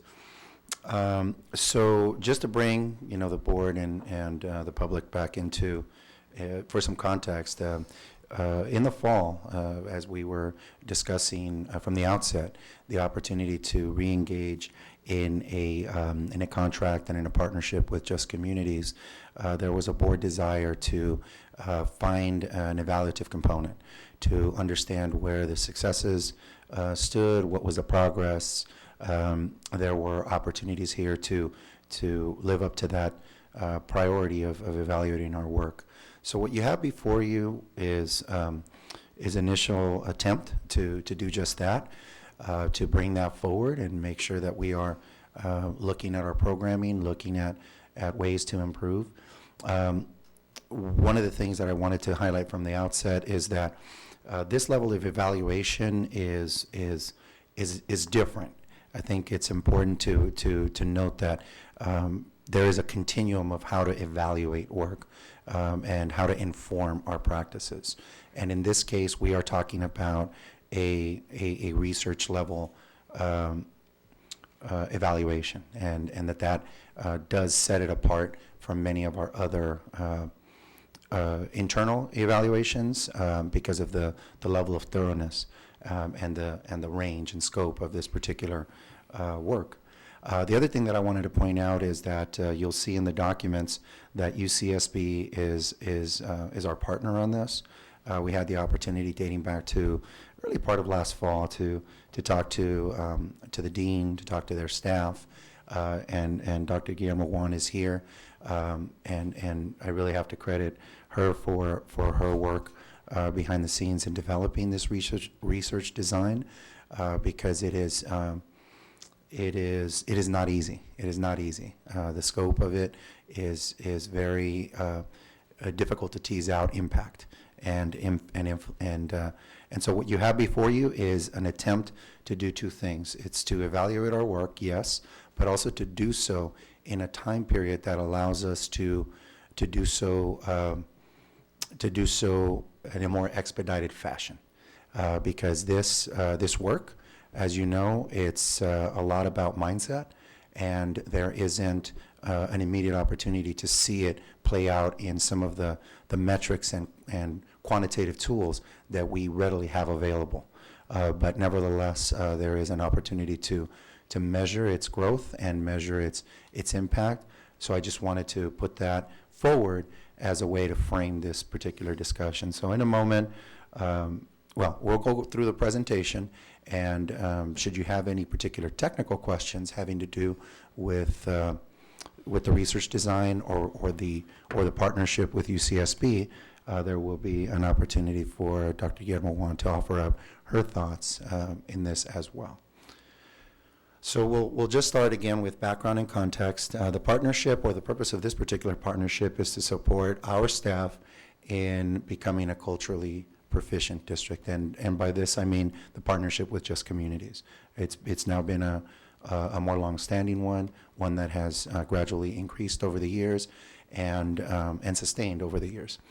The other purpose of this particular partnership is to engage students and families of most vulnerable and underperforming student groups regarding school improvement.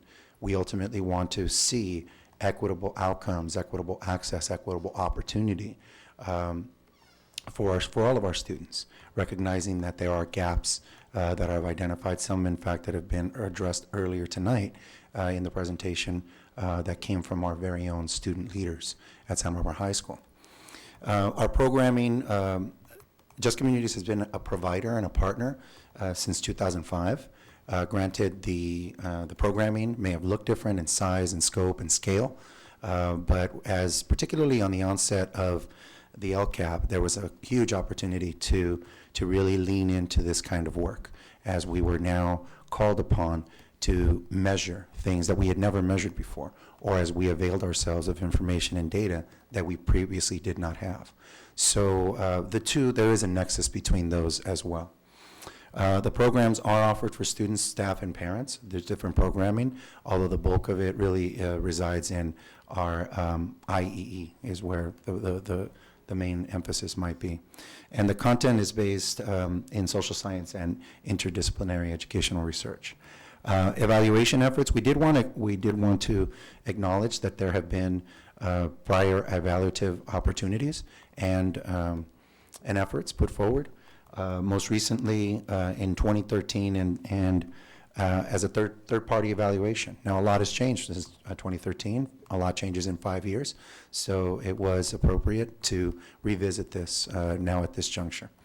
But also folded into the LCAP metrics, we have just in our own right at the school and district level and community level, I would say, been monitoring those metrics that since 2014, since, again, the outset of our first iteration of LCAP.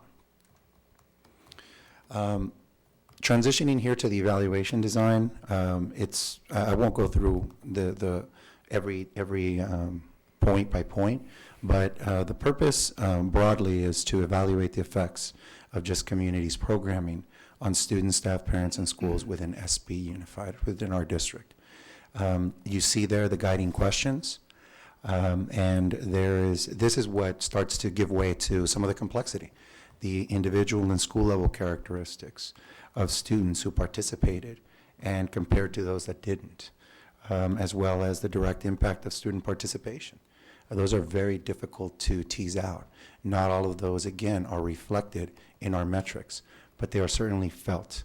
So there is an opportunity here to really consider, and there were a lot of different facets that could have been considered and that were considered as part of this brainstorming with UCSB. And I was there more or less as a witness, not always as an active participant, to just some research minds that were really trying to grapple with what's the proper methodology to ensure that we're capturing impact and doing it justice, if you will. The quantitative methods, when we use the word de-identified, it means simply that it cannot be traced back to a single student. And that is something that we're looking at from school year 11-12 and forward. It's where we feel that we have the most complete and accurate picture of our data and metrics. Now, we also want to be very honest with and very forward with the board in in addressing some of our limitations. The evaluation timeline is a limitation. So whenever we put a constraint, this is the type of study that could find a much bigger scope, a much bigger footprint, and a much longer pathway. But recognizing that that there is a sense of urgency around getting preliminary information, it was important to come to a consensus about what our timeline might entail. And we wanted to have this particular study, this particular evaluation, conducted in a way that coincided with our public discussions around LCAP. Finally, the other thing that I would say is that available data. Again, we don't have the means by which to track every single desired metric outcome. We're just, I'm afraid to say, very limited in some of the ability to capture some of that data. For example, that we don't have a system that would track parent data or parent opinions in a very specific and concrete way. We have tools that help us get an aggregate look, but not necessarily the way to capture it down to the parent the way that we might a student. So just or staff for that matter. So just recognize that there are some limitations in what we can do in terms of research methodology. So here's what we're proposing or have identified as a timeline that we would like to offer up to the board and would like to put forward. Our discussion would happen this evening with a potential board action happening on the 26th, which is our next scheduled regular board session. In March, we would work through a data preparation and data analysis. April, data analysis would continue. By May, we'd be looking to report, for there to be a report, start to come together. And finally, sometime in May and June, for there to be a board report and discussion on the findings of this particular evaluation. So with that, I would like to just turn it over to the board for any questions or comments. If you don't mind, Dr. Guillermo, maybe joining me here at the podium. Board, any questions? Dr. Reid? Thank you very much. I was wondering, so you specified that it was specifically the IEE that you're focusing on, Institute, or is it talking in class or? Good evening, board. This evaluation will look at student, staff, and parent participation. When we talk about measuring impact, we're only really able to look at the impact of student and staff participation on student engagement outcomes and student academic outcomes. Okay. Sorry, just to clarify, my point earlier was that IEE factors in as perhaps the biggest program offering that in terms of our partnership with Just Communities, just to clarify, sorry. So were you considering, I know you're on the timeline that you're on, and this is a quantitative, survey. It is. So were you considering at all integrating any qualitative research, interviewing of students as a more maybe comprehensive approach? We absolutely considered it. And this is where we have to consider trade-offs. If we would like a more robust study, we certainly can, and the board can decide that that is the direction in which you would like to proceed. What would have to give way, however, is the timeline and the associated cost. So both of those are very interrelated, and the broader the scope, the more we use mixed methods, the more it will add to our timeline, because we now need to bring more staff, more research support to be able to undertake it, and it will necessitate also an increase in cost. So the idea being that we attempt this first approach in evaluation, and then is it going to be for us to reconsider whether there needs to be an ongoing effort in terms of maybe making it mixed methods, or this was sufficient enough? I mean, is there a plan to do this ongoing, or is it just to complete it in this timeline? Well, I recognize a sense of urgency around it because it was first brought up. It's been brought up before, but it was brought up more fully last fall. So we all have acknowledged that the board was interested in that being the case. We want it to be timely, and we do view this as a first pass, a first opportunity, a foundation, if you will, for what may emerge, depending on what that evaluation ultimately shows, toward a different expression of that, perhaps in a different form, adding a qualitative component, because we also recognize that there is power in, and as we've seen in public comment, as we've seen in so many different events and audiences, that there is a compelling, just a compelling story to be told by many individuals.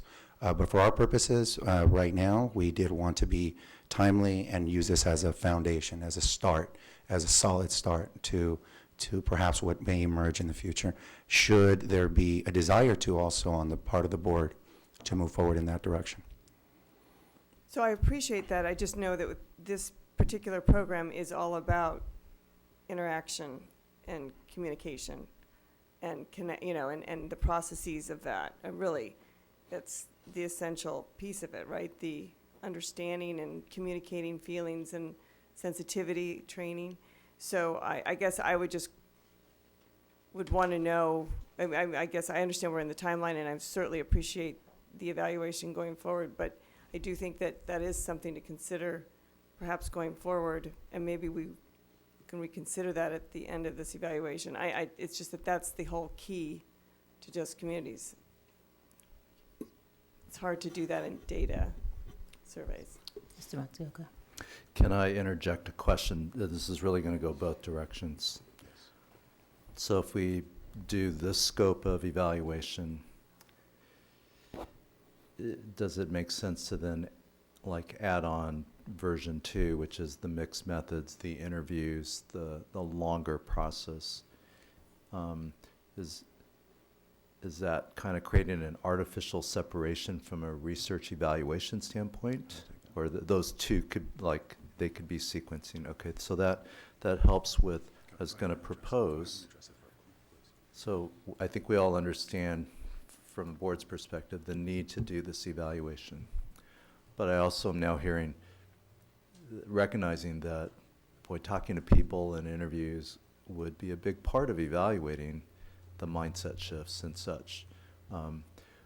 We could start the evaluation process, but I'm mindful that the contract renewal for Just Communities, we really want to bring that to the board in June so that we don't get into this, we've opened school and the process starts. So I'm going to pose the option, we could start the longer evaluation process. You just won't have that in hand to weigh the renewal of the Just Communities contract.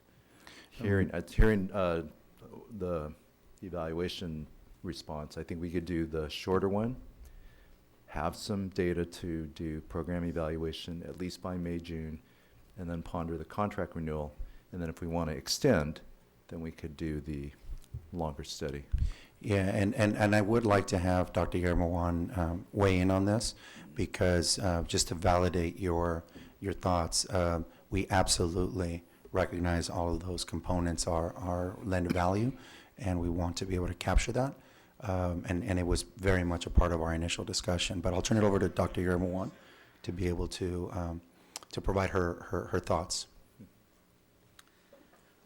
I want to reassure you that we definitely had a serious conversation about mixed methods, and given the constraints of time and available data, landed on a trade-off in the quantitative study where we will be looking at some survey data over the last 4 years. We have a good data set from parents, staff, and students through the climate surveys that we've been administering, and have reliable response rates from that.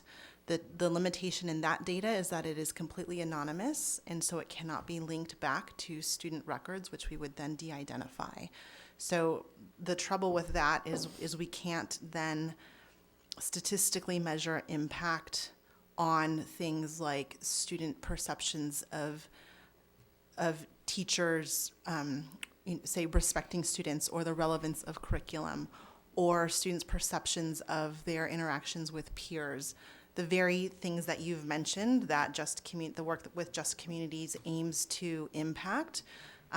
We will, and it's in the third research question, we will look at that, but we are not able to do it with statistical significance. We'll be looking at school level growth along a number of different survey items over time in relationship to the increasing percentage of student, staff, and parent participation in Just Communities. So that's a trade-off that we made, and one that we felt we could bring forward with confidence, understanding that there would be a great interest in a more qualitative look at the programming and its impact on our school communities. So just a follow-up question. So the work that you're doing is actually reflected from which testing, which survey? Annually, we administer the California Healthy Kids Survey to students, and then there's a parent survey and a staff survey that are done in November and December annually, and that's also part of our LCAP reporting. From those surveys, we derive student sense of safety, student sense of connectedness, and parent involvement measures, which you'll actually see some of them at the February 26th board meeting when we do the local indicator report for those two areas. And so that's the survey that has additional questions that pertain to cultural proficiency and things like school climate around diversity, that we can also look at some of the responses over the last 4 years. So the assumption is that those questions in the survey relative to cultural proficiency are going to reflect the work that Just Communities has done for the district. That's the underlying assumption of that research question, yes. So I guess I have a question about that.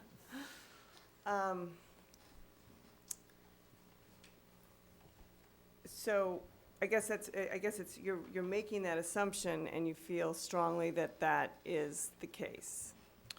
There's a very large body of research, primarily in the higher ed space, that spans about 3 decades around the climate for diversity, not just for race, ethnicity, but a variety of social identity groups.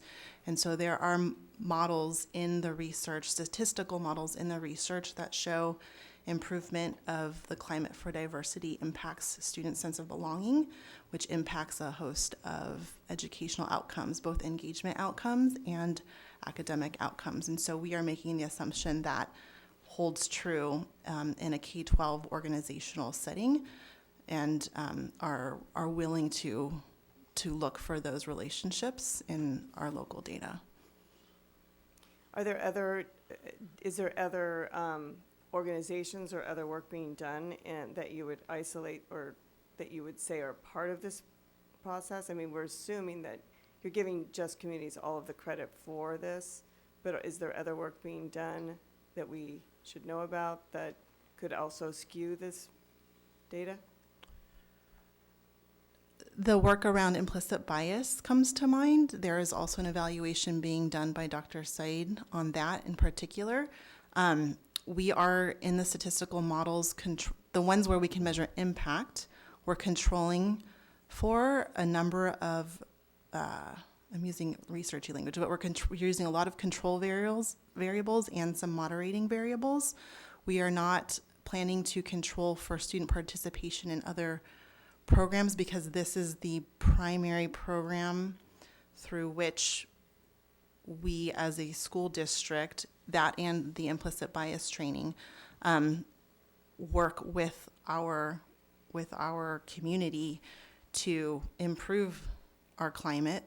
I can say that to account for the implicit bias training, that we are going to be very mindful of looking at the years of data that Dr. Said is conducting her evaluation on, to make sure that we don't accidentally attribute potential improvements, if we even do see improvements at all, and that we're not attributing it to that. So we will be looking closely, and I plan to be in communication with her to get a little bit more detail about the statistical models that she is using, but I've looked at the data that she is examining, and we're looking at some similar and some different outcomes. So I feel very confident that we're not going to be attributing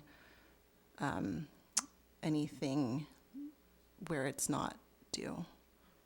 Because there is it's a 4-year, this is based on 4 years of data versus we started implicit bias 2 years ago, but it's not been comprehensive across the district. It's only been rolled out, not comprehensively, correct? I think to date we've trained about 35% of our certificated staff. In terms of its influence on the Healthy Kids Survey, and we've done the training 2 years. And so, I mean, the only effect to filter out is the impact on last year's Healthy Kids Survey. We haven't given the survey this year, so I think we're in a pretty good space to separate that out. Ms. Capps? Thank you. I'm happy to see that this evaluation is going forward, and I think it brings back to an earlier part of our meeting that one of the core values is evaluation. And so I just think it's important, especially with the controversy swirling around this program, that this is something that the board has asked for repeatedly with different programs, whether it's mental health, other programs, and sort of an approach that evaluation is part of a program, just the way that we evaluate our academic achievement. So ideally, I think that this cost would be built into a contract so that it's not sort of hanging out there the way that it is here, and people think, oh, wow, that's a lot of money. It is a lot of money, but I believe it's taxpayers' money that we need to be responsible and to evaluate a program to make sure that it's working. And so I appreciate this approach, and just would suggest going forward that this kind of thing is thought more on the front end, so that it's part of a contract in totality. In terms of the method, I appreciate the questions by Dr. Reid. I also was curious about that, qualitative versus quantitative. But I did notice when we did approve the contract a few months ago, I read the last evaluation that was done 5 years ago, 2013, 33 pages, and it seemed as though it was entirely qualitative. So my question really to you is sort of, I understand that evaluator was not available. She's well regarded in this community, but can we use, I just would hope that evaluation can be built upon, at least with awareness from all of the interviews that were done for just 5 years ago. I know the program has grown a lot since then. And certainly from a qualitative point of view, and you mentioned we've had a lot of public comment. We've had a lot of people share their direct experiences. I'm sure that can't be used scientifically in this evaluation, but I do think it informs the process. So I guess my question, to state it more succinctly, is how will the past evaluation of this program be utilized going forward? Thank you for your question, and we did definitely wrestle with that as well. In the 2013 evaluation, there is actually a logic model at the back that identifies a number of student outcomes that that the district should see growth in 5 years later. It's now 5 to 6 years later, and some of those outcomes are either explicitly ones that we are measuring, or if they are things that no longer exist, such as CST scores, we're trying to find appropriate data that would kind of substitute for many things that are no longer at play in our state. So the past evaluation absolutely informed the current iteration that you're seeing, and I want to reaffirm, we as the staff and in communication and collaboration with UCSB would be very interested in having a qualitative component beyond survey data considered by the board, but again, with the constraints of time and money, those are things that we would look to you for you to weigh in on. So I guess I'll just weigh in that I understand the time constraints and we needed to do this in this process. But I would weigh in that that is a key component that I think, because of the type of program Just Communities is, to have that qualitative piece. And I think it would enrich and make it even more apparent the robust work that Just Communities does do. I'm only asking these questions because I want to ensure that we're doing the most optimum process if possible based on the time constraints, but that we consider going forward that if we want to keep this going forward and keep our programs robust and really being analyzed and evaluated appropriately, that we consider bringing in the mixed methods or seeing where we go next steps when we get the final report in June. I would just add one comment with regards to the time constraint. Is it because we need to renew the contract? What does the time constraint consist of? So the time constraint is one that really deals with the end of year and looking at creating an LCAP. If you recall, Just Communities, the partnership with Just Communities is called out very specifically as a foundational partnership in our first goal, which is to really create a culturally proficient district. It really, I would say, it's a cornerstone partnership, and that programming is important and vital to those efforts. Should there be a desire to move in a different direction, that would certainly impact the way that we construct both the budget and the actual the document itself and how we engage in those discussions with community. Because it's the board's, because the board is the final, analysis, if you will, on moving forward with approving an LCAP. We just wanted to make sure that we afforded you the information that you had requested, as well as enough time to be able to provide reflection, input, whatever the case might be. To your point, Dr. Reid, we would certainly invite an opportunity to expand upon this. I know UCSB is eager, interested, from the dean on through, to be able to work on that, because they themselves really showed a tremendous amount of support in wanting to work with us and partner with us on this. And so I would say that the interest is there, but to your question, Ms. Sims-Moten, around the time constraint, that's what I would call out as an important factor. I can just say personally, I would rely probably more heavily on the qualitative, because it's how you make you feel, in terms of that, how you're responding to a program that you're part of, and how does it change your mindset. So I think that's a critical part. I mean, I know it's part of this discussion, and I'm glad we're having that, but I think that's a very important part and would certainly be a part of making my decision on to how we go forward, in terms of that, because we just need to know if the program is effective in changing attitude, and how do we do that.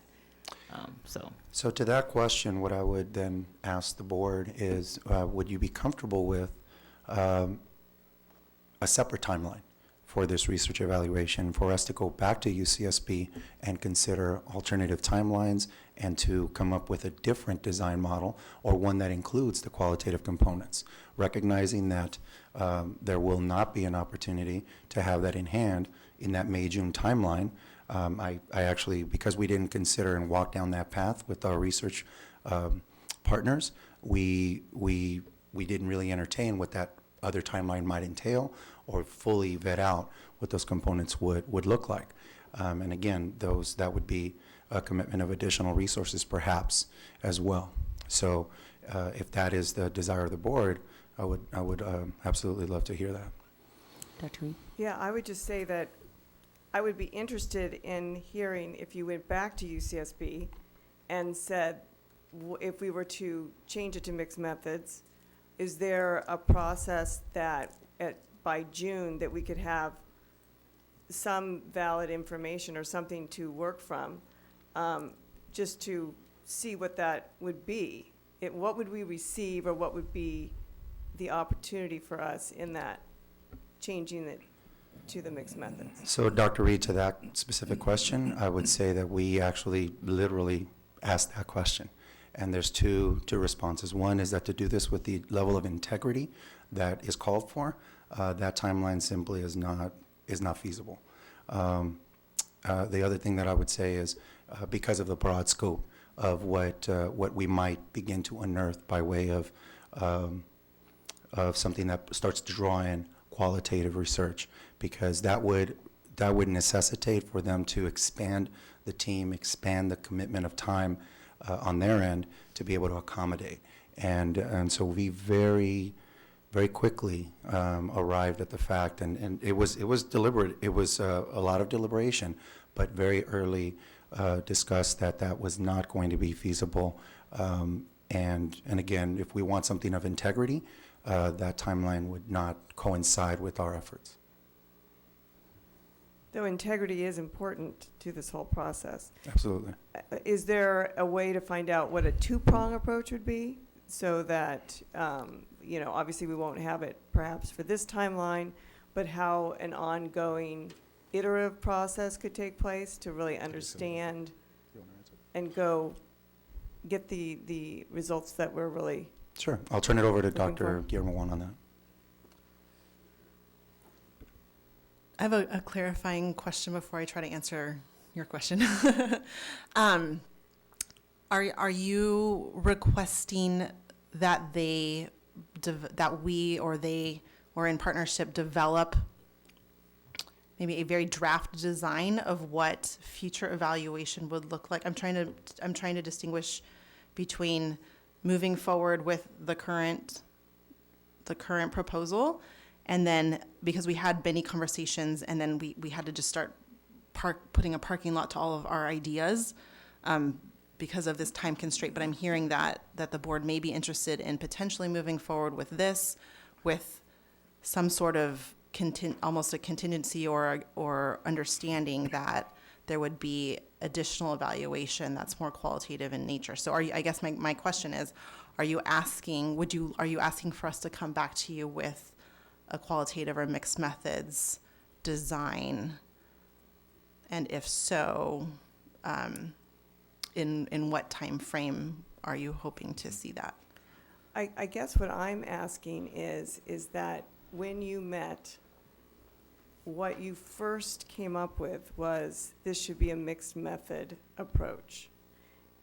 Correct. And if that is the case, it was the time constraints that stopped you from doing what you felt would be the best approach, which would be a mixed methods approach. Correct. So if you look at this program that we are hoping to continue to build upon and utilize, that we should look at this as a big picture, and what could we be doing in an ongoing process that would really have the integrity and the robust results that we're looking for from qualitative and quantitative research.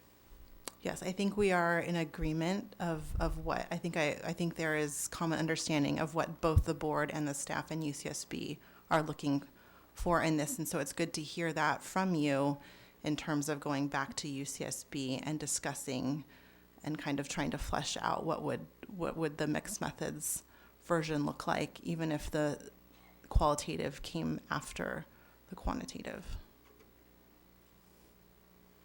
Yes.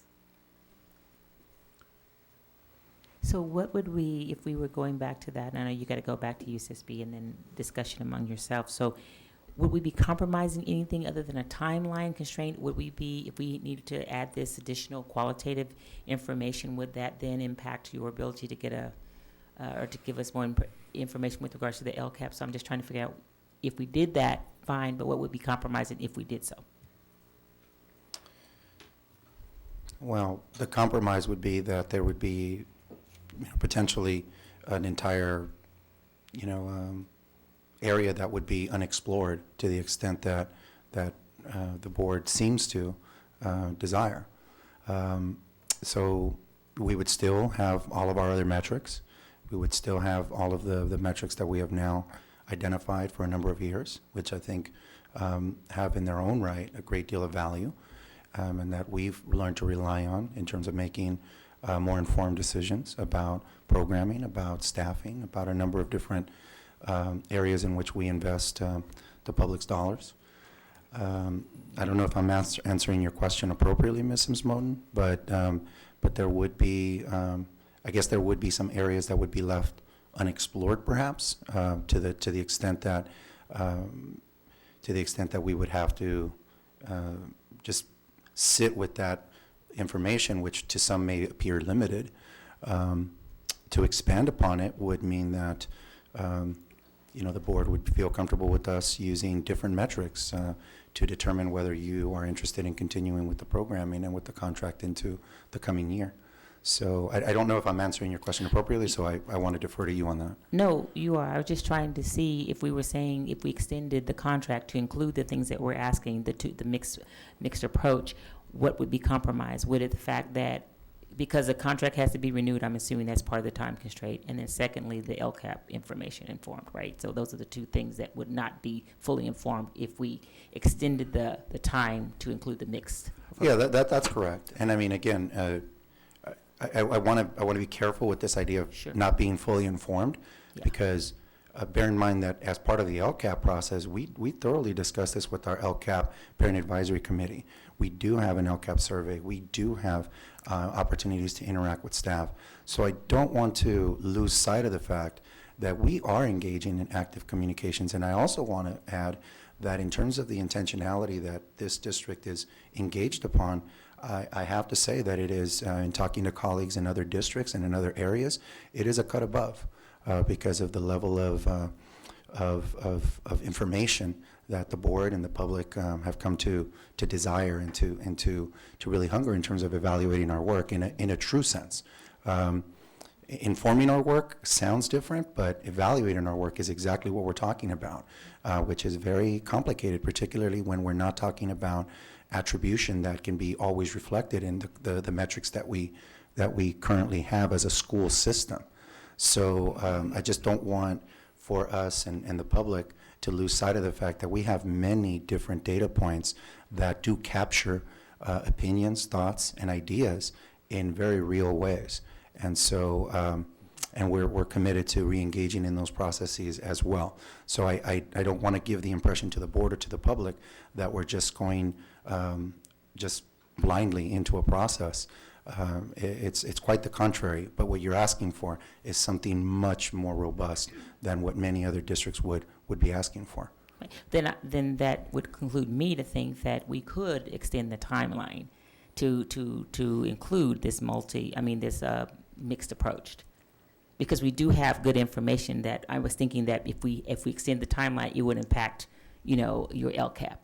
No, it would not. I mean, it would really ultimately come down to the board's desire to approve an LCAP that if all of these other data points suggest that we should move forward with programming, that we would be inclined to include. And that's been done before. And we also know the reality, and as I mentioned before, the commitment with Just Communities has been a cornerstone of our first goal, which is around developing a culturally proficient district. And it has been for a number of years because of those opinions, ideas, and data points that unfortunately don't come neatly packaged the way that this might. Right. Dr. Reid? Yeah, just to say that the work of Just Communities is crucial and critical to our district. Also for the public knows it's a large line item. So with those two ideas in tandem, it's important to really make sure that we are doing our most effective evaluation to uncover the work that they're doing, to ensure that we are indeed moving forward and eliciting change in our development of cultural proficiency.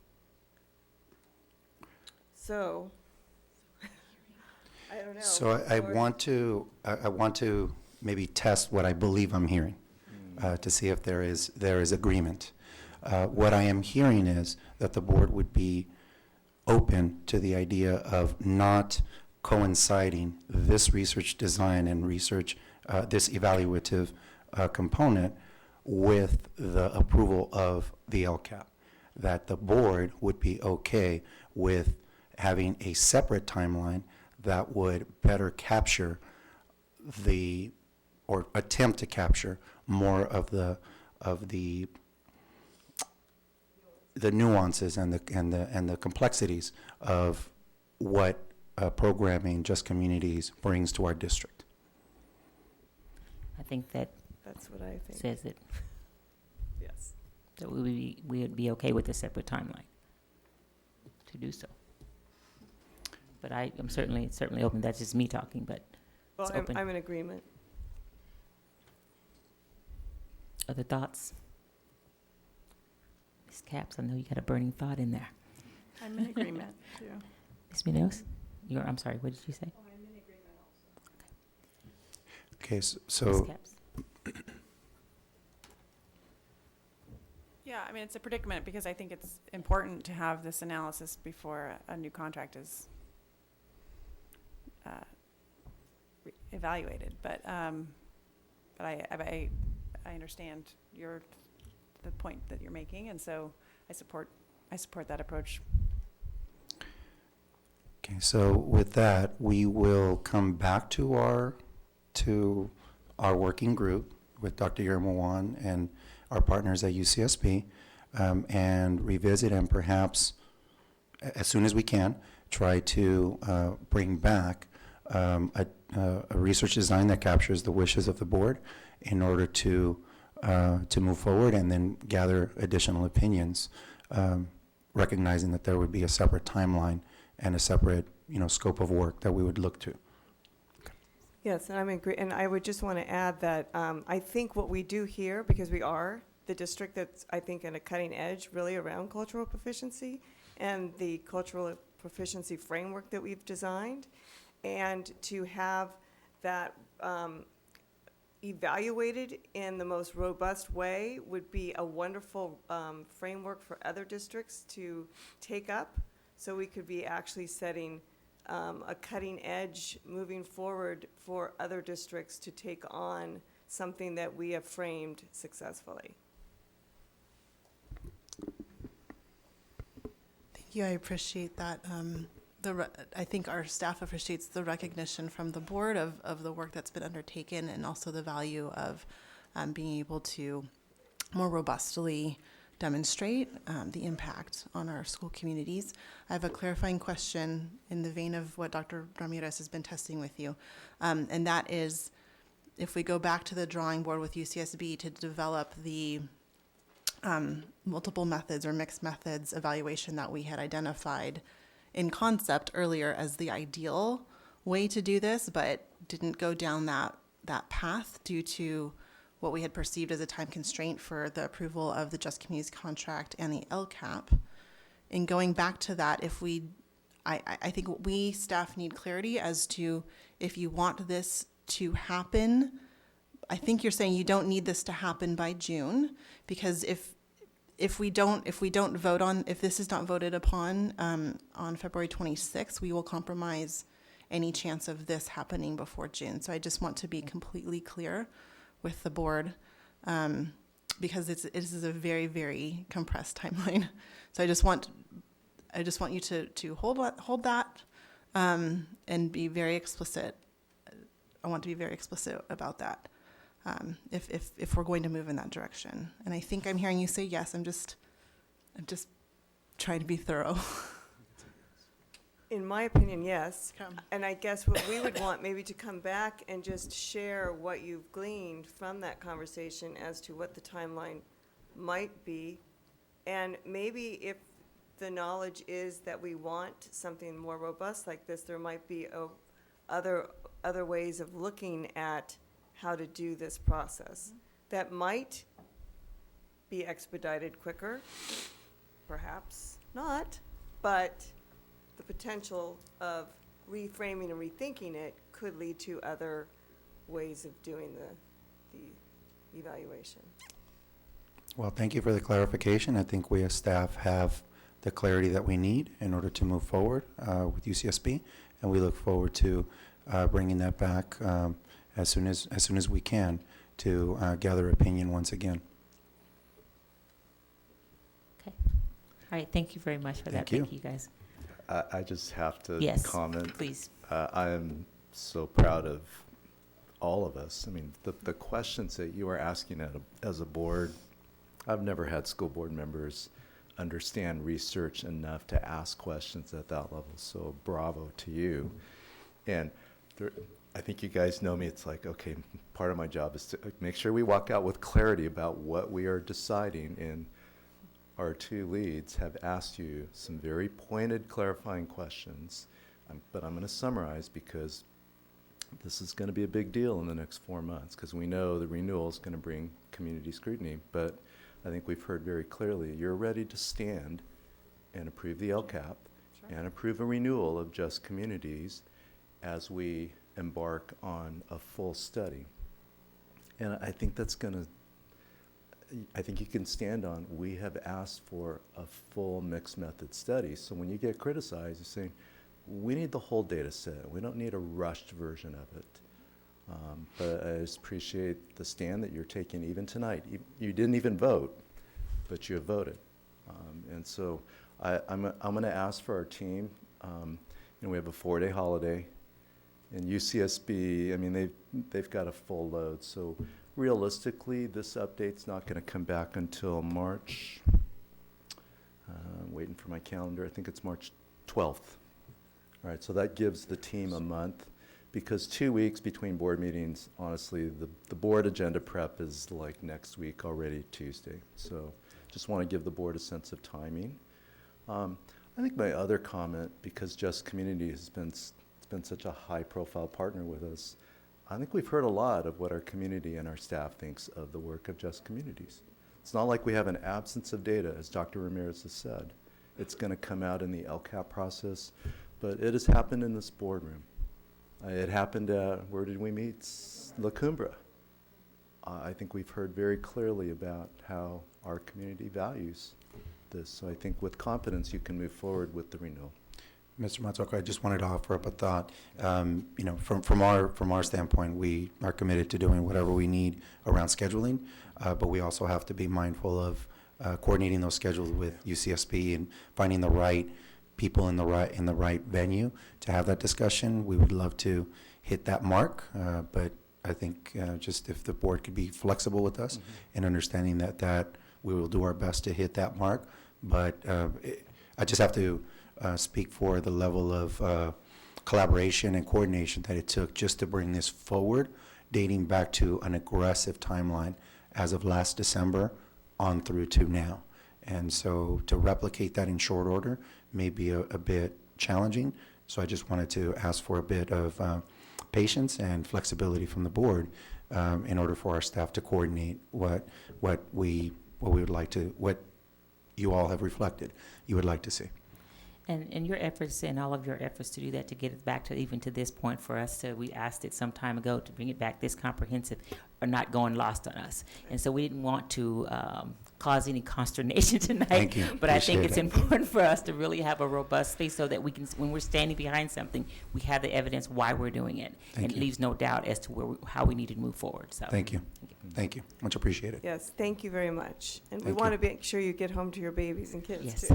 Thank you. Yes, thank you. Okay. All right, so we don't have any items that we need to bring back for discussion. So any coming events? Board members would like to know? Coffee with the board. February, 28th. 28th is going to be at Dos Pueblos High School from 5:30 to 6:30. And Ms. Sims Moten and I will be facilitating that, and we look forward to many, many parents coming and dialoguing with us. Okay, thank you. So future agenda items, I know there's a list somewhere, so if we can maybe get together on that, so, but barring that list, are there any additional items that we need to add to future agenda items? Okay, so the next brings us to our final item. Next meeting is February 26th, and following that is March 12th. So do I hear a motion to adjourn? No second needed. Goodbye. Have a nice evening.